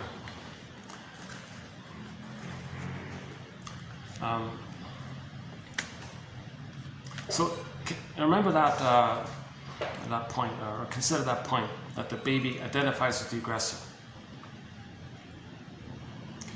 And there's doublethink around it as well. That doublethink we can also call trance logic. Confusing term a little bit, but a little bit helpful actually. So that's one point. So if a person, like if a salesperson wants to co-opt this to get the listener to believe what the salesperson is saying, they want to revive that mechanism. So the gambit is, they'll say something confusing, a glittering, unrealistic, unreal generality, and something reasonable. It puts people in a confused place, where as a baby, something was true and they got stunned or confused or something. So, and then what did the baby do? Identify with the aggressor. So first, the hypnotist, hypnotist person, will want to speak, want to utilize or capitalize or exploit how as the victim, as a baby, identified with the aggressor and believes what the mother says and imitates the mother, does what the mother, acts like the mother. So the salesperson, whatever, revives that when they say some nonsense and something reasonable. That's the triggering, that the baby has something reasonable and some nonsense, or where they were confused and stunned and all. Then at that point, the baby identifies with the aggressor. So back to the salesperson. He first, step one, he does something nonsense, something reasonable. Then he says, buy this. This product is great. Sign up for this membership, whatever it is. Then that's his saying what he wants. That triggers the emotionality that the baby's going to take for their voice, the mother's voice. So they want the audience in the sales seminar to make their voice the salesperson's voice. The salesperson says, oh, this product is amazing. I love it. Then, oh, this product is amazing. I love it. Then they buy it. So some of the sales tricks and the self-help cult gurus and these corrupt things and propaganda and lies and all these this whole area, advertising is very big on this, advertising, right? They want to utilize this mechanism of identification with the aggressor, where the baby parrots, imitates, repeats, wants what the mother wants, thinks. Okay, so you revive this whole thing. Okay, so I think the trick is they make contradictory statements, okay, and that clicks in where they believe what the mother wants.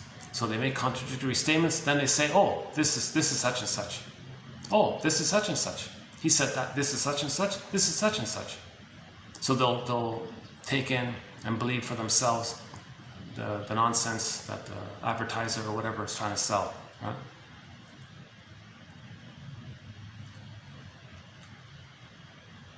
So this is related to trance logic. Now, another element to this is that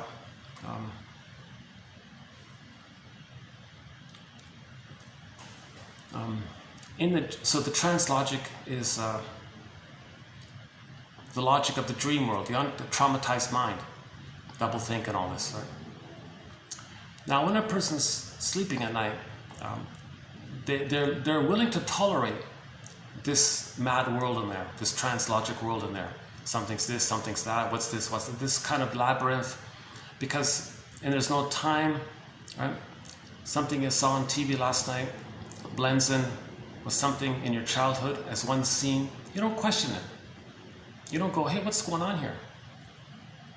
That was back then. This is now. That was yesterday. You don't. There's no time there, so you don't question things in the dream world, because in the dream world there's processing taking place. Okay, if the person is feeling upset, they wish fulfillment, so they want to, in their fantasy, meet some wish to get back some level of safety.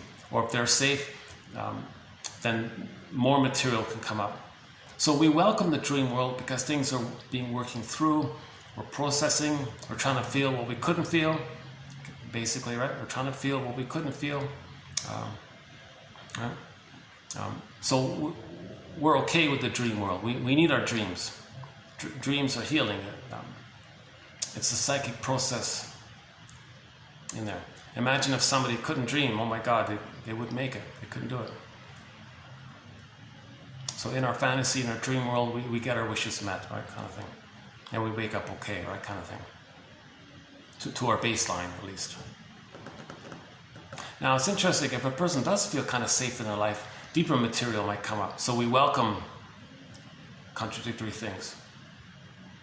So maybe when a person engages in the trigger of trance logic, people are drawn to it because they feel like, oh, this is the dream world. Maybe I'm going to wish fulfill, fantasy wish fulfill. I'll buy this product and I'll find love. Something like that, right? So that may be an added element to it. I'm not going to run through the past 3 videos, but if you click through the past 3 videos, click the more link, you'll get the quotes on trance logic. So we've done 3 videos already on trance logic. 3 videos ago was completely all on trance logic, very interesting. And then 2 videos ago was partly on trance logic. And yesterday's video was also just partly on trance logic. And this video again will be partly on trance logic. And then I gotta take a break from this topic. Oh my God, this hypnotism community is so convoluted and confused. That's why we don't have a thread on this hypnosis area. No, it's the opposite. Don't bypass the basket.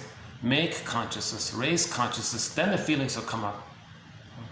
So the only reason I dipped into this area is because somebody said trance logic is a symptom of trauma.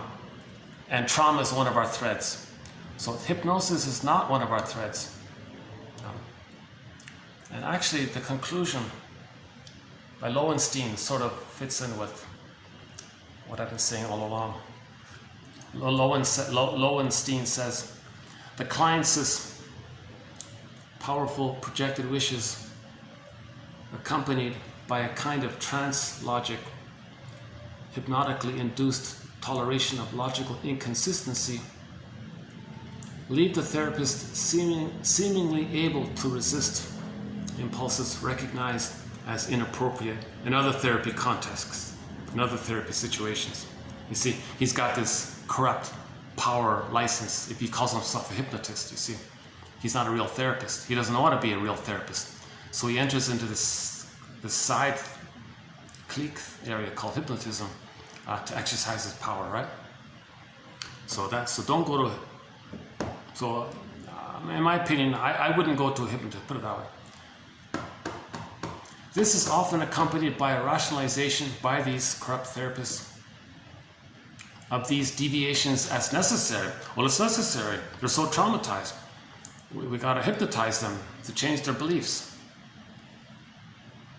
Therapists who have insufficiently worked through a variety of counter-transference issues, I mean their stuff, saving mother, looking for narcissism, wanting mirroring from the clients, wanting power over the clients, the clients therefore are mirroring them and being submissive to them and all this, will be more vulnerable. Therapists who don't know themselves will be more vulnerable to indulging in this corrupt power scheme. So 1001 Windmills of the Mind is all about the opposite. It's about raising consciousness, not bypassing it, not ignoring it.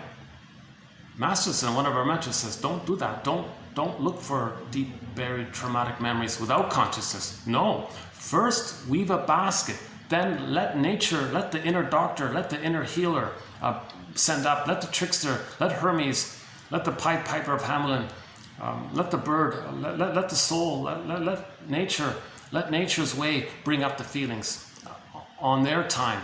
Don't play God and think you can bypass all that. The hypnotist is sort of doing that. The hypnotist has a severe arrogance and narcissism to bypass the person's ego and make some excuse about it. It doesn't work. It's all parlor tricks. So because of this knowledge, there are parlor tricks with advertising and propaganda, making people to believe some nonsense.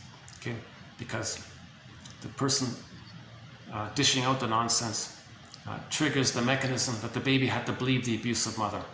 So a lot of people will believe nonsense and ignore reality because it makes them feel safe with the mother, because it reminds them of the trauma with the mother. So hypnosis is, let me remind you of your trauma with the mother, not for you to be aware of it, for me to exploit, for me to sell you something. So hypnosis, I'm gonna like quit on this topic of this trance logic. So this will be sort of the end of it, for now at least. But it does illustrate something about primary process meditation, the doublethink area. It is a symptom of trauma, this area. If people are very easily hypnotized, that might be a symptom of trauma. Yeah.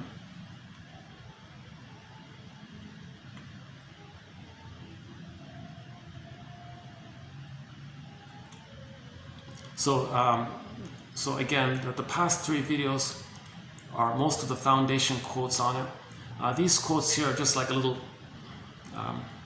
some tag-on quotes to the topic of trance logic, TQ 2688. Dreaming and hypnosis share a characteristic called trance logic, a term created by some guy named Martin Orne in 1959, I don't know anything about him, in which the coexistence of incompatible images and experiences become possible, and a variety of cognitive distortions are supported by the suspension of reality testing. It's just like when you're dreaming, you don't question anything, you just go with it. You just feel, because you're trying to feel, you're accepting the craziness of the mad world in the primary process meditation, because you're unconscious. It's like the spiritual realm is trying to heal you. So there's no logic in that area, right? In this way, the child who is being hurt or abused can use their innate capacity for dissociation to escape from a personal reality in which painful and unacceptable stimuli can be segregated, compartmentalized, reconfigured to defend against trauma. So this trance logic is related to the compartmentalization of material. Okay, the scarecrow, the knowledge, the damaged knowledge is compartmentalized, okay, segregated away from the loss of the feelings. The Tin Man, they're separate. The scarecrow and the Tin Man are kind of separate characters. Dorothy had to bring them together. That's the healing. The healing is to link up the scarecrow with the Tin Man, have a connection between the two. Let them arm to arm walk together down Yellow Brick Road, right? Then the feelings come in, the lion comes in. So in trauma, things are fragmented. And from the fragmented, there's a thing called internal objects. Each has like a mind of its own.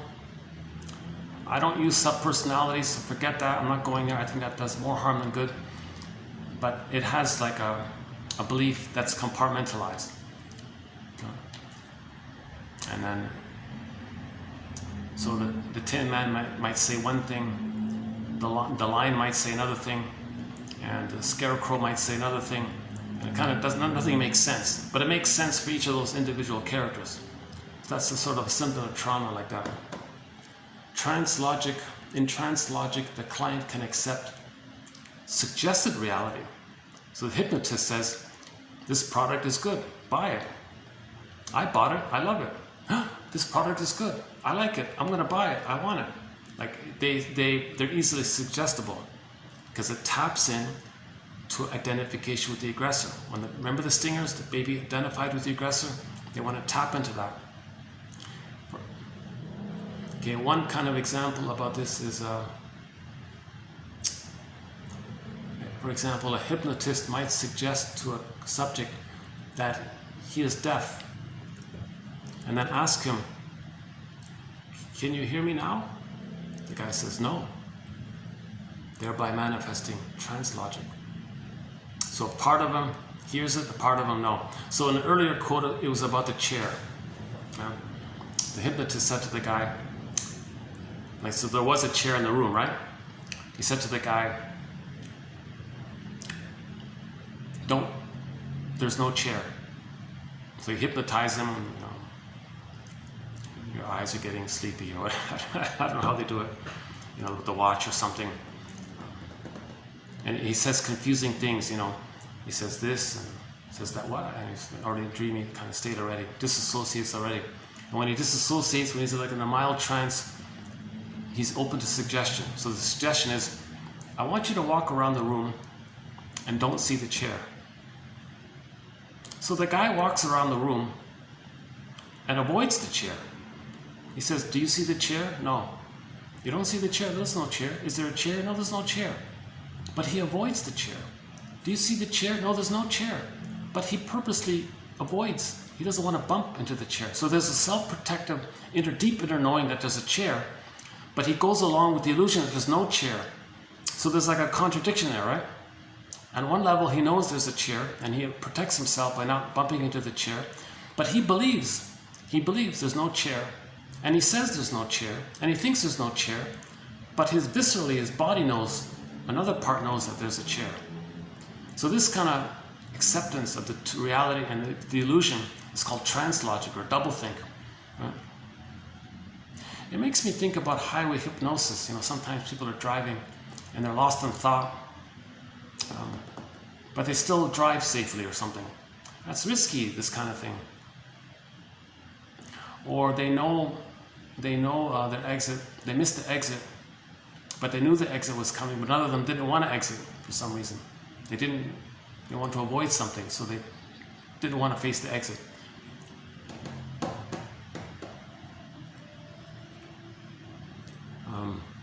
So I still have a huge question mark about this. I hope you will do a better job than myself in understanding this if you read through the past 3 videos worth of quotes plus this video here. Trance logic operates in the same way as the unconscious mind. It is capable of asserting both 2 incompatible statements simultaneously. In trance logic, as in dream and the unconscious, it can reign and not reign at the same time. Trance logic is not only the logic of the unconscious and the representation of the unconscious called dreams, or the characteristic of the hypnotic state, it is characteristic of the logic of pictures. Pictures, right? So yeah, yesterday's quote was, the metaphor was the security guard who has like 10 little mini camera, the images from 10 cameras on one screen. And he can simultaneously see all the screens or something. Well, the mind in trauma might be like that. He can simultaneously accept them all. Now there may be contradictions. So it's about pictures. So the trance logic in the dream world, there's a lot of pictures going on. The essence of hypnosis seems to be much like the essence of dreams. Right? So the hypnotist is getting you into the dream state or the trance state or the deep trance state or something. And both seem to owe some of their character to the way in which visual images carry meaning. entranced subjects find nothing bizarre or discomforting about experiencing themselves in two different places at the same time.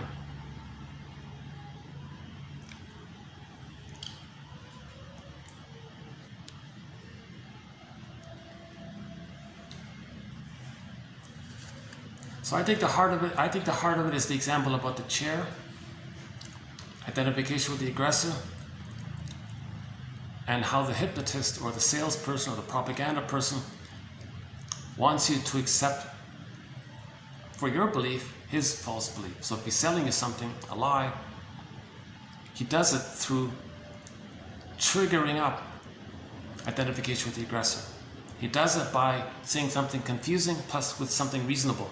Then a person's like, oh, it brings them back to the babyhood time of something that was true about him, and being stunned by the numbing of the, and so the gambit is, you say some nonsense and then you say something reasonable. Then the thing that you're trying to sell, chances are you got a better chance of getting the viewer or the listener to take the salesperson's voice as your voice. And say, oh, I want this product. And it goes against all reason and logic. The baby identifies with the aggressor when he's traumatized. So sales, PR, propaganda, advertising, all these kinds of things. Apparently they study this stuff. It seems they're very into this stuff to sell their products or sell their lies or whatever.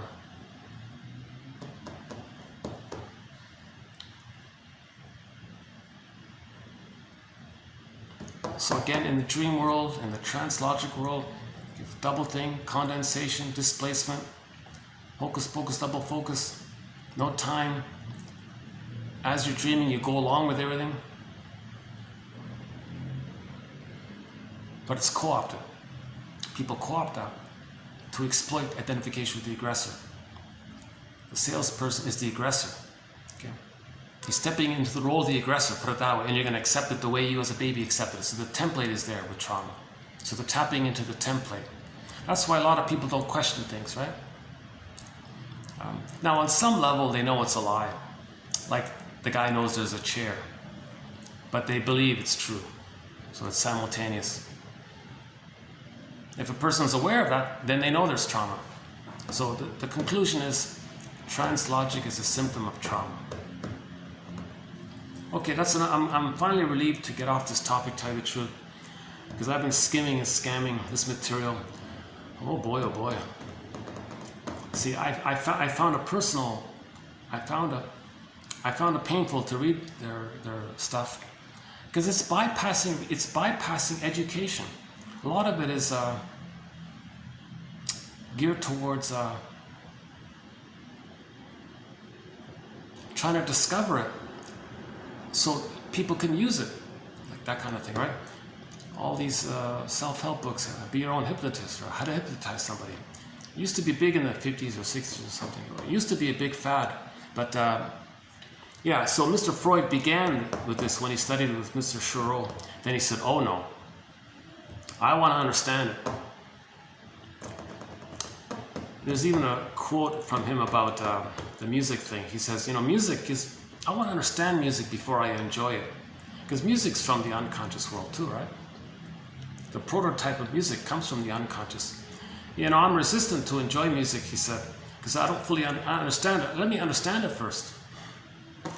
So he was the consummate scientist, I guess. How ironic that we don't have any quotes from Freud. Can you believe it?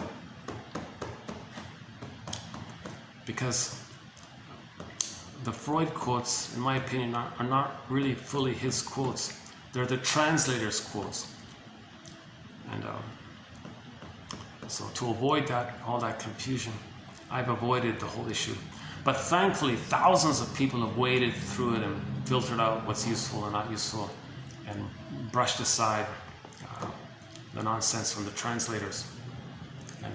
And now we have the gems of what Freud synthesized. Somebody said Freud didn't really invent too much. He just synthesized what previous people have said, like Goethe and all those guys.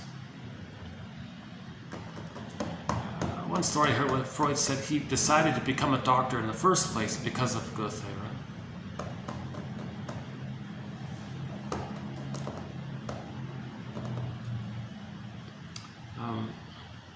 Okay, here's one quote about the disadvantage of labels.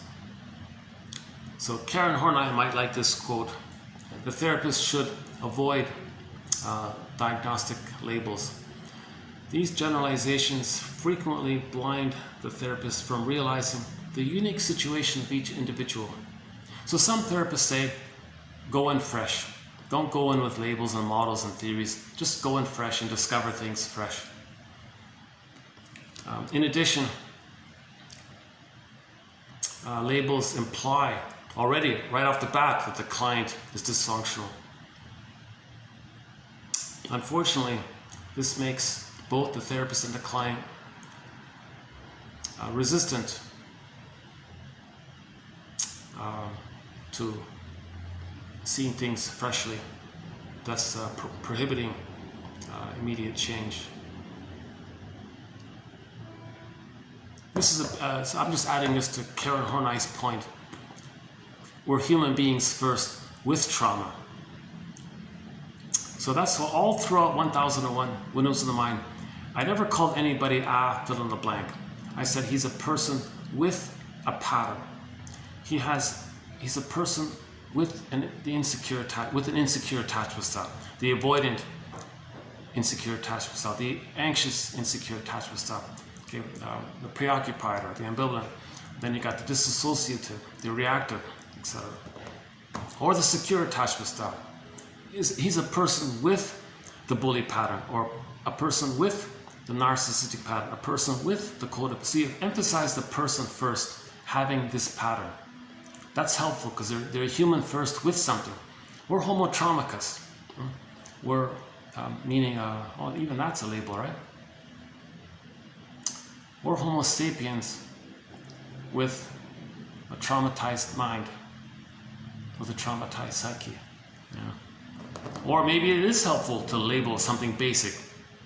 See, a lot of people say, no, you gotta name it. If the person has the narcissistic pattern, you can call them a narcissist. But does it help? You box them too much, right? No, you have the narcissistic pattern. It opens things up a little bit, right? What about homo traumicus? If we're homo traumicus, see in this case, maybe it's the opposite effect. Maybe we need something basic. We need a basic label at first. I think the way it feels to me, I think maybe it is helpful to recognize us, all of us, as homo traumicus. Or is it? Now I got a question mark about it. See, a lot of people deny that they worship their mothers. They put their mothers on a pedestal, or they totally demonize their mothers. That's splitting. Okay, that's so.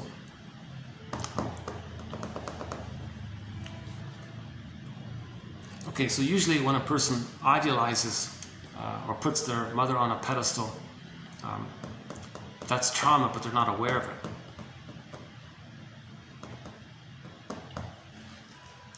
Okay, let's pick up on that one another time. Let's do Sanford's quotes here. John A. Sanford. From the psychological point of view, it makes no difference whether a character in a religious story existed than it does whether or not a character in literature existed. It is the story of what happened to them that counts, which carries its own message. When stories touch us, it's because they bear an unconscious meaning as well as a conscious meaning. So Sanford's saying, stop arguing whether or not this character in a religious story was real or not. Forget about that. Focus on the story and the psychological message. Yeah. So he's the finest author in presenting how the most vast majority of religious stories are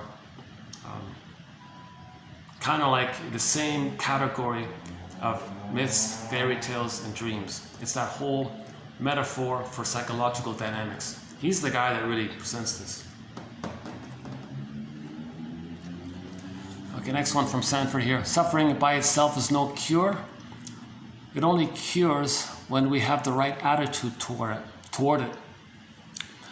For example, this client faced his pain and realized that he had brought it upon himself. Yeah, so he created it. So healing is when we recognize how we manufactured it. So if we repeat something that's dysfunctional, we got to get to a place where we unconsciously made this choice. Like we are recreating in the present the past. So we're creating this, okay? Meaning the unconscious self and the unconscious self is creating it. But the unconscious self is the puppet master and we're the puppet. But the unconscious self is a part of us. So when we say know thyself, know your conscious self, know your unconscious self. It's the totality of it all, right? So although we say, I chose this, you didn't choose it consciously, you unconsciously chose it because your unconscious self is trying to get your attention and communicate to you what happened in the nursery. So that's where the client got better, right? When he realized that. You know, yeah, Sanford says another interesting thing. He says, just like myths and fairy tales and all this share the same motifs, he said in the shaman literature all around the world, you take any shaman from any tradition, their stories are the same as well. It's the same thing. Okay, the shaman had a visionary journey through the unconscious in which he came to know the secrets of his unconscious or mind, and by means of his experience attained a greater enlarged consciousness, meaning unknown contents, repressed contents began to enter his consciousness. So he felt renewed, hence twice born. So the shaman, so a lot of people say everyone has to be their own shaman, in other words, something that we don't know about ourselves. Once we accept that, our consciousness is enlarged. That's the shamanistic journey. It's every person's journey. So this term is very triggering. We associate rescue fantasies and magical fantasies with the character of the shaman. It just means he has more awareness of projection, how he's recreating the past and the present. And when he's a better person by it, he has greater consciousness, then he's born twice, he's reborn. Okay, so man's main task is to give psychological birth to himself. If he didn't get it naturally with a secure attachment style by the age of 3. So that would be like being reborn, like a new you, right? The new who you're meant to be. You got your golden ball back. That means you feel reborn. So a person who's reborn is called a shaman in traditional cultures around the world. Which implies, again, this also implies homo traumacus to me. So even indigenous groups were dealing with this.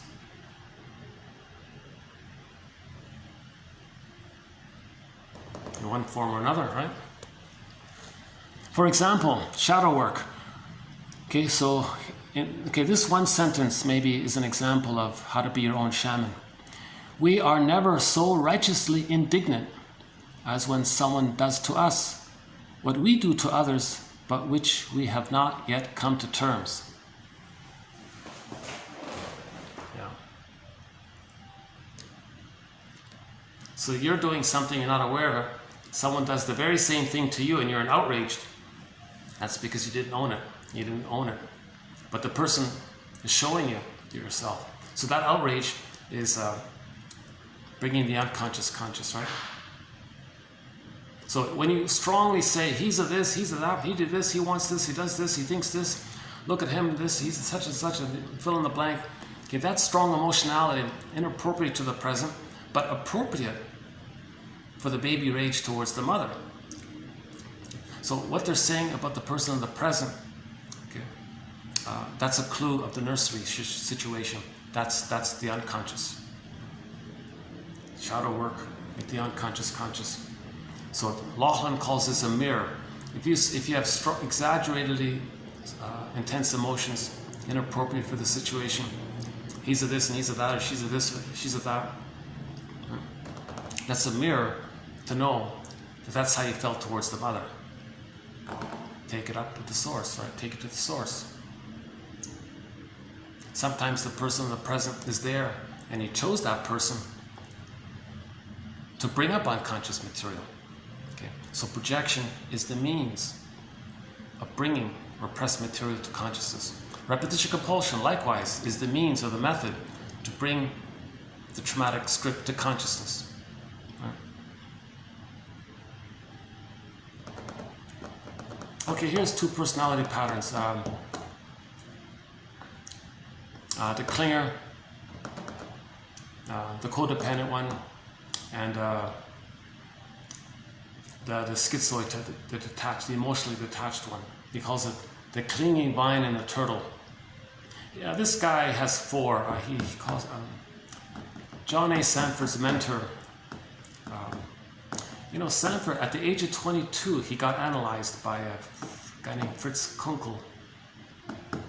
So that was his mentor, right? First mentor. So this Kunkel guy does a self-help thing of the four personality patterns: the star, right, the ambitious one, the Nero, the bully one. So I've avoided those. We know a lot about those two. What about the egocentricity of the clinger and the turtle? Okay, in terms of attachment style, the clinging vine is the attachment one. Please love me one, right? They move towards people. Please love me. The turtle one is the avoidant attachment style. So they hide in their ivory tower. Now both of them have a certain both of them can and often have a certain egocentricity about that, a certain narcissistic quality to that, right? So the egocentricity of the clinging vine takes a very different form.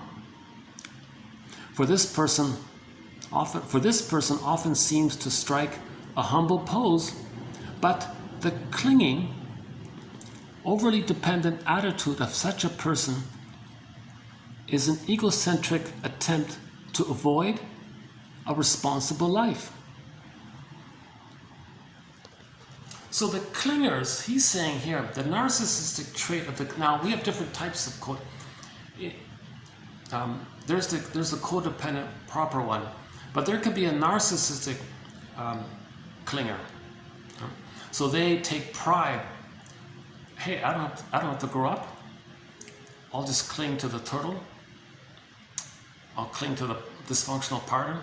They'll take care of things, and they can stay childlike. And they have a narcissistic, egocentric pride. See how great I am? I don't have to grow up. So some clingers might be in that area.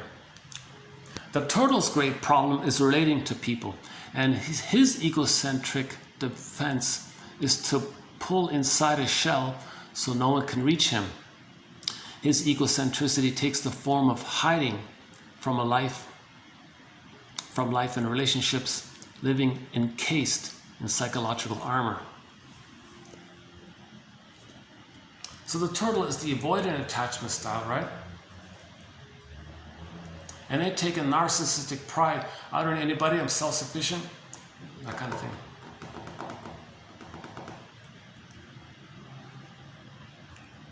But their shadow is the clinger. See, the clinger is their shadow, right? So they're dependent on the clinger who's clinging to the turtle. Right? Now, if the clinger gets too close, the clinger will leave or something, right? So the clinger has to know the right distance. So they'll be kind of very distant, but not too far, because the turtle wants somebody around at a safe distance kind of thing, but emotionally never get too close, because the clinger is the engulfing mother. They want to control the engulfing mother by keeping the clinger at a distance. But the clinger says, hey, fine, I'll be at a distance, and I'll let the clinger, I'll let the turtle, pay the bills and all this. I don't have to grow up. Something like that.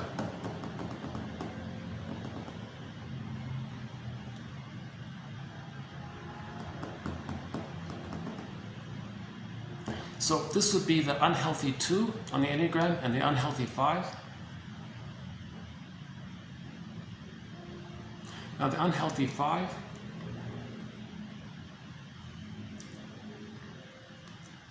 will work with the 8, let's say, but they'll marry a codependent clinger. Because the 5 is a clinger, covertly, but the clinger is a proxy for the 5's clingingness that he denies. He just avoids it, but it's there. Trance logic. It's there, but he denies, doesn't believe it's there. Trance logic. It's there. Okay? Just like the chair is there, but he walks around it.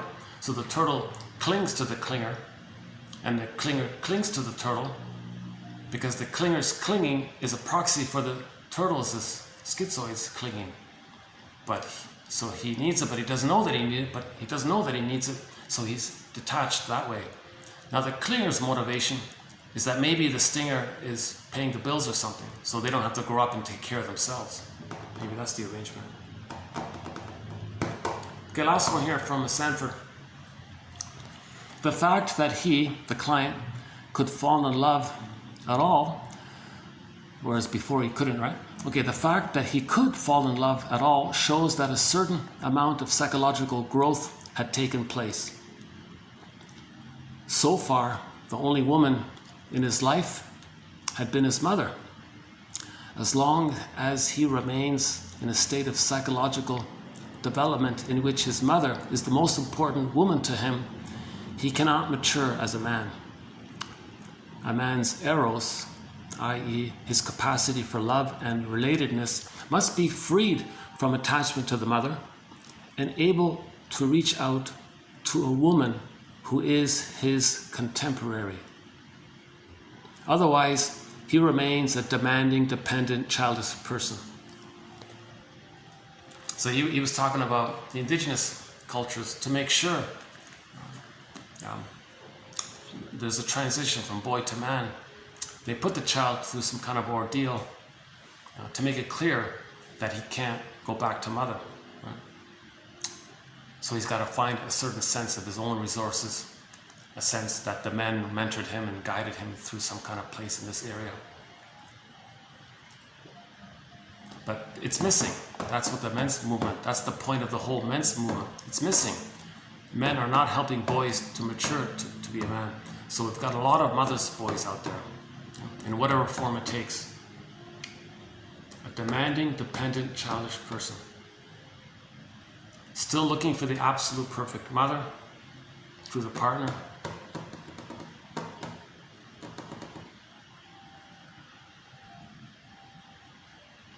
So the story was about a guy who was like that. He was a mama's boy, only married to mom. And he might split his physical and his feelings, right? So he would have a mistress or something for the physical, but the feelings would be for someone else. That's a sign of trauma, right? Trance logic. In healthy development, the affection and the physical, it's together, right? The physical intimacy and the emotional intimacy is lined up together, right? So the scarecrow, the tin man, and the cowardly lion, and the ego, the Dorothy, the mind. Dorothy is like the part of us that's trying to heal things. So there's an alignment there. I feel, therefore I am. There's a book called When He's Married to Mom. That's an interesting book. His main point was that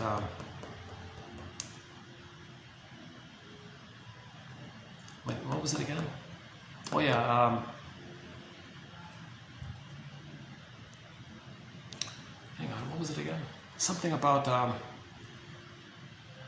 he was like a Peter Pan kind of guy, right? So when the kid came along, he was married, had a kid. He used that as an excuse. Hey, go ahead. He sacrificed the kid, smothered the kid. He's all yours, let me free, kind of thing. Because he's married to mom.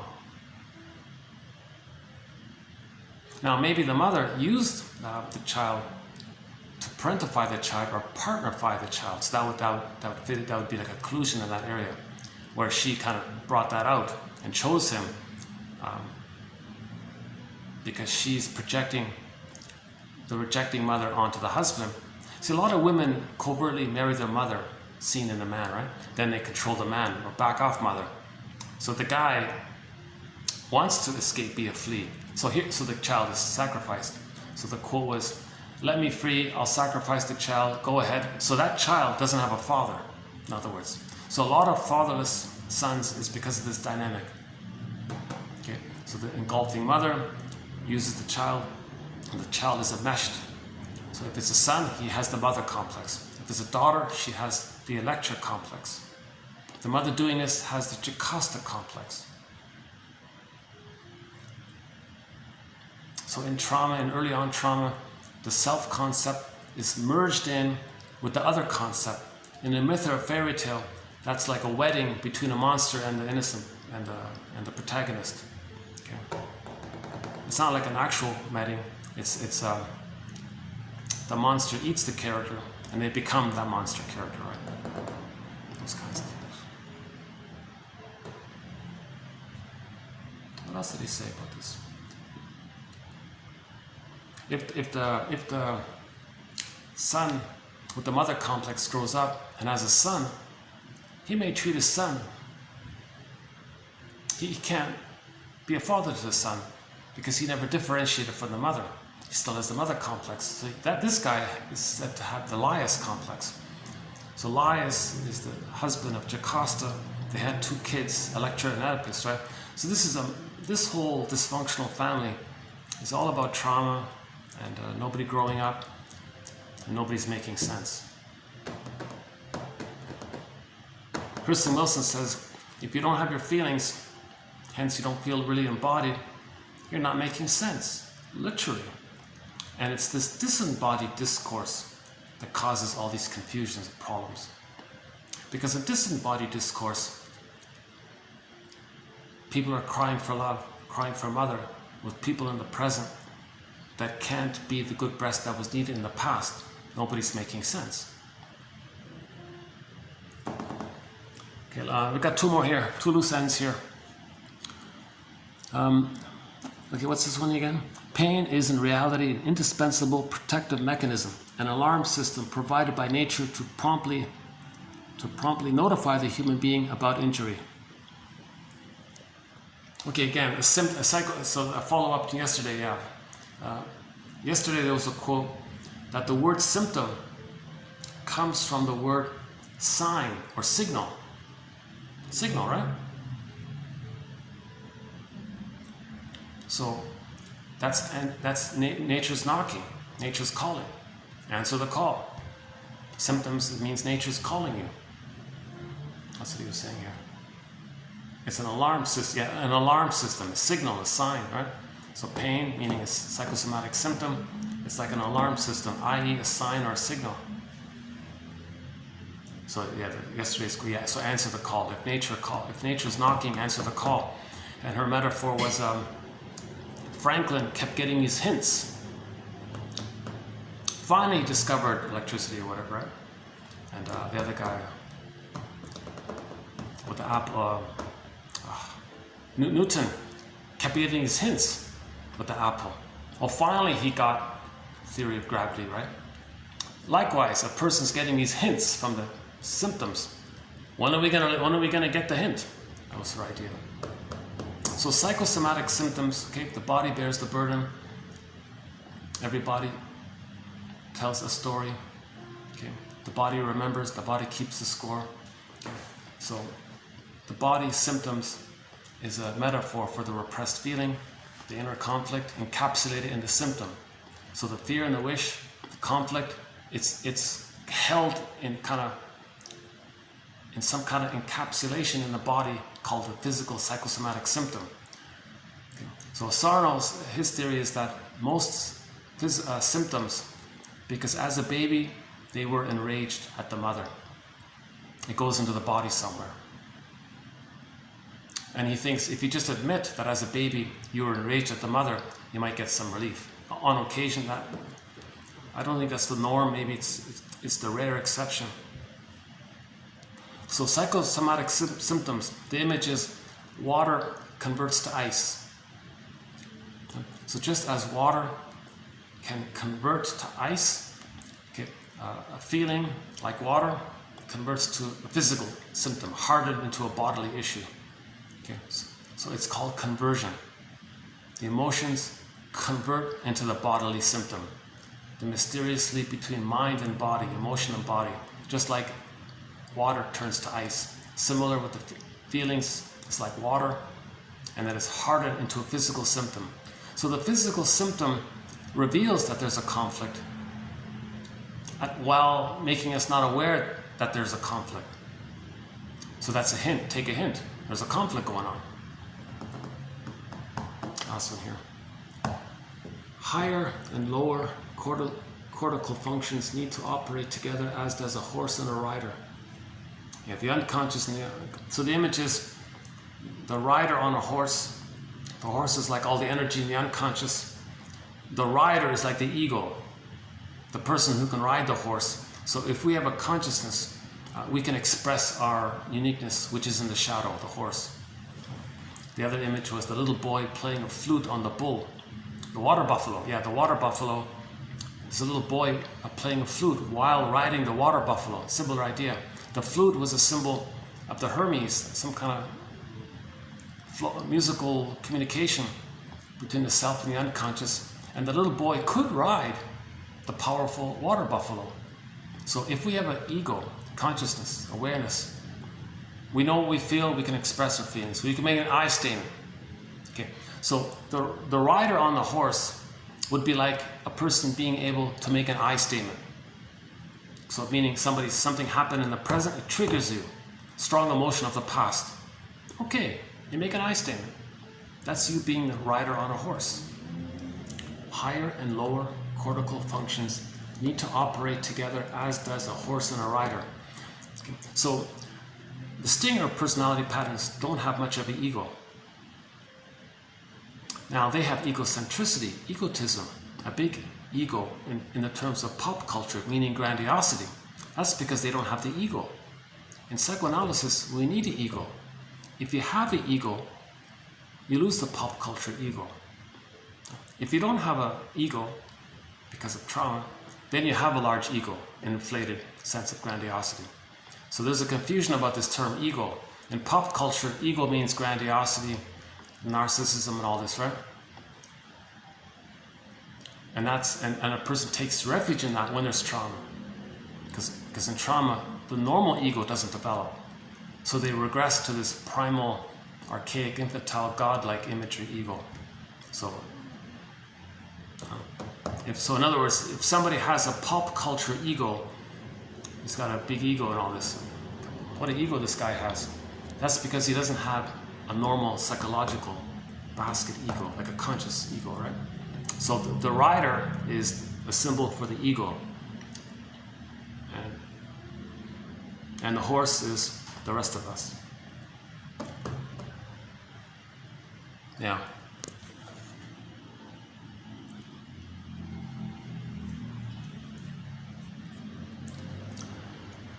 I'm not sure how my delivery came across here today. I felt like, okay, never mind. Despite my clumsy delivery, I hope something of value or something that's useful came across.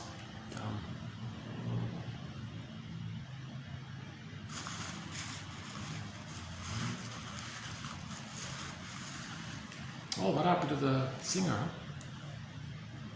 Well, she's taking a long break, huh? Okay, I'm not sure. Okay, let's see. Maybe we'll wrap up with a song here.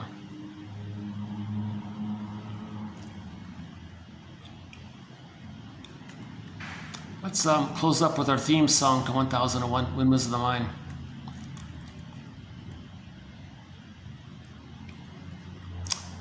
So this is our theme song to 1001 Windmills of the Mind. It's Katja Epstein's German cover of the song Windmills of the Mind. Thank you very much.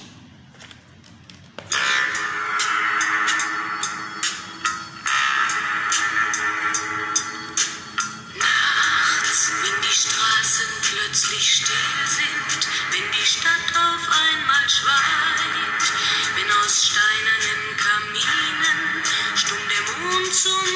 steigt, wenn es hier in meinem Zimmer leer und einsam wird um mich, suche ich in den dunklen Schatten die Erinnerung an dich und ich fühle, wie ein Augenblick zur Ewigkeit gerinnt, wenn das Spinnrad meiner Träume längst zerrissene Fäden spinnt und sich leis zu drehen beginnt, wie sich Mühlen drehen im Wind.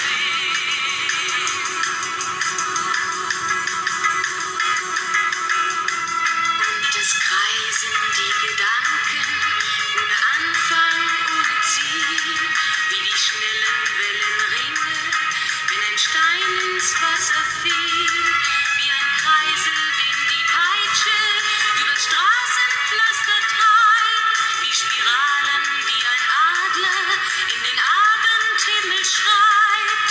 Und ich fühle, wie ein Augenblick zur Ewigkeit gerinnt, wenn das Spinnrad meiner Träume links zerrissene Fäden spinnt und sich leis zu drehen beginnt, wie sich Mühlen drehen im Wind.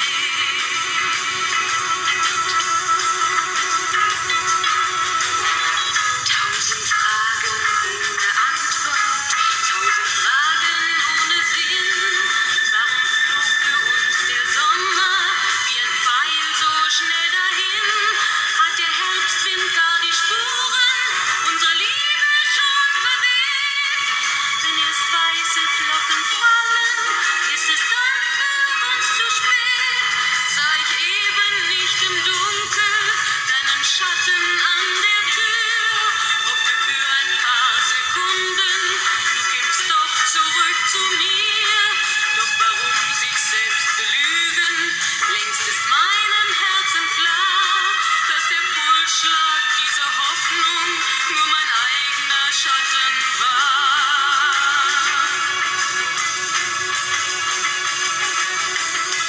Und ich fühle, wie der Augenblick zur Ewigkeit gerinnt, wenn das Spinnrad meiner Träume längst zerrissene Fäden spinnt und sich leis zu drehen beginnt, sich im Kreis zu drehen beginnt,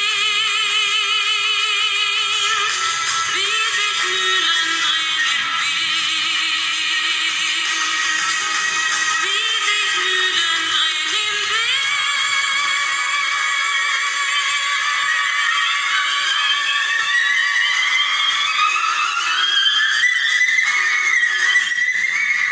Okay, thanks very much. This has been TQ 26, 88, and 9. If anybody would like a copy of 1001 Windmills of the Mind, 10,000 advanced self-help quotes, the link is below. We'll definitely be adding more quotes from John A. Sanford. I'm surprised and very delighted that there's someone who really provides psychological interpretations of material that a lot of people, he admits it in the interview. John A. Sanford says, oh yeah, a lot of people aren't going to like what I'm saying, but he's definitely the right guy based on his background, and he does a pretty good job in his books. Once again, if anybody has his cassette tapes out there, I really hope they can be digitized somehow, because he really elevates consciousness. Okay, he's like the rider on the horse. His consciousness is like the rider on the horse. So he was like en route to becoming a shaman, put it that way, right? He was really on the path, this guy. Yeah.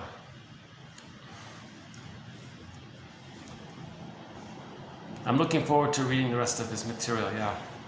So, if this last quote here, 2689 was of interest, check out, well, in the search engine, you can type in J.A. Sanford. Once again, John A. Sanford is not the novelist guy. He's the so-called Jungian guy, right? Meaning somebody who provides psychological interpretations to myths, fairy tales, religious stories, and dreams. And he even has a book on dreams, that one there. Dreams and healing and wholeness and healing and all that, right?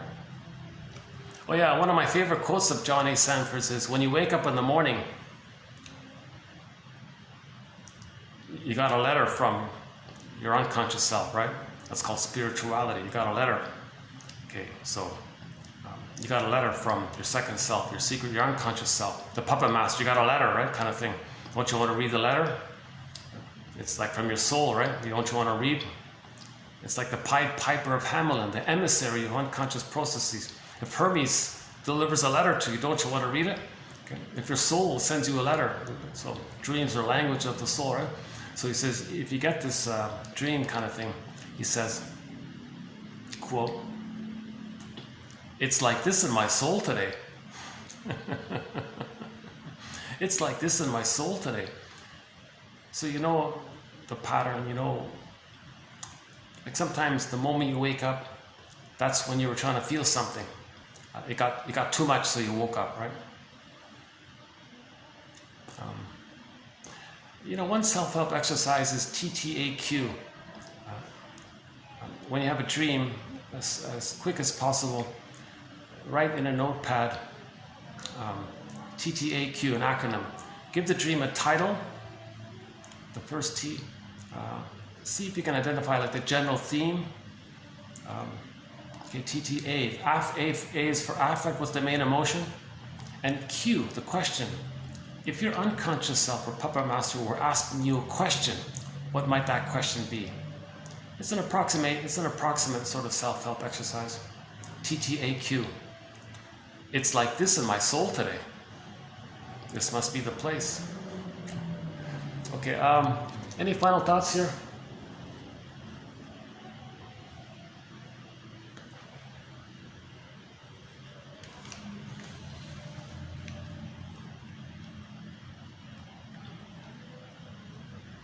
Brian Andre.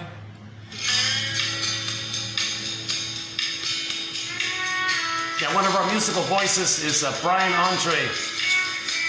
This is his song, Ni Ka Ui Inaktitak.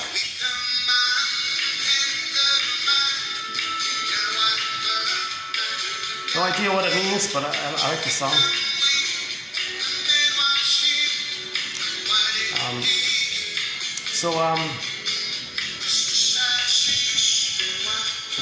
I'm not sure if I have any.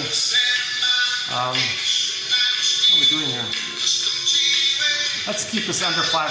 Let's keep this video under 5 hours. Yeah. So I got 3 minutes left, huh?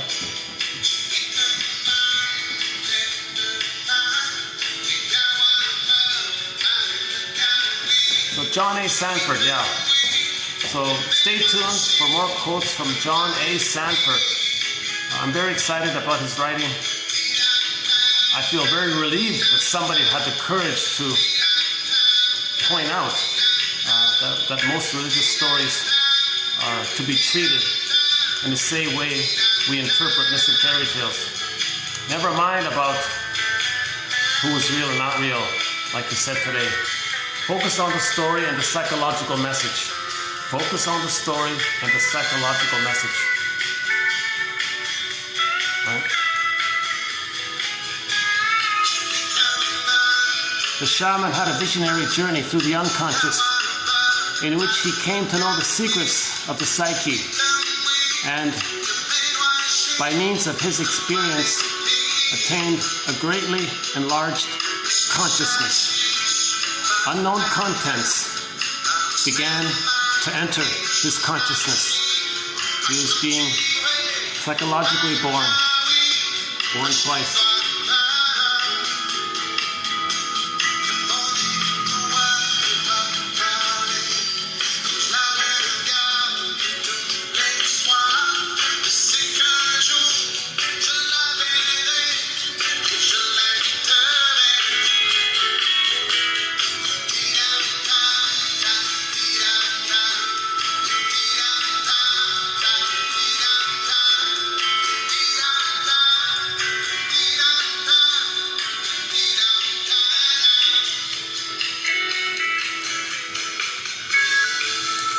singer's Brian Andre.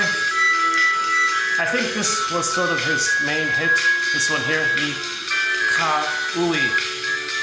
The language is Imakitak. Underappreciated singer. He's got a lot of great songs. Only 2 albums, unfortunately. But we've got about 5 of his songs on our soundtrack here. Okay, when this song ends, I'll hit the stop button and we'll continue in the next video.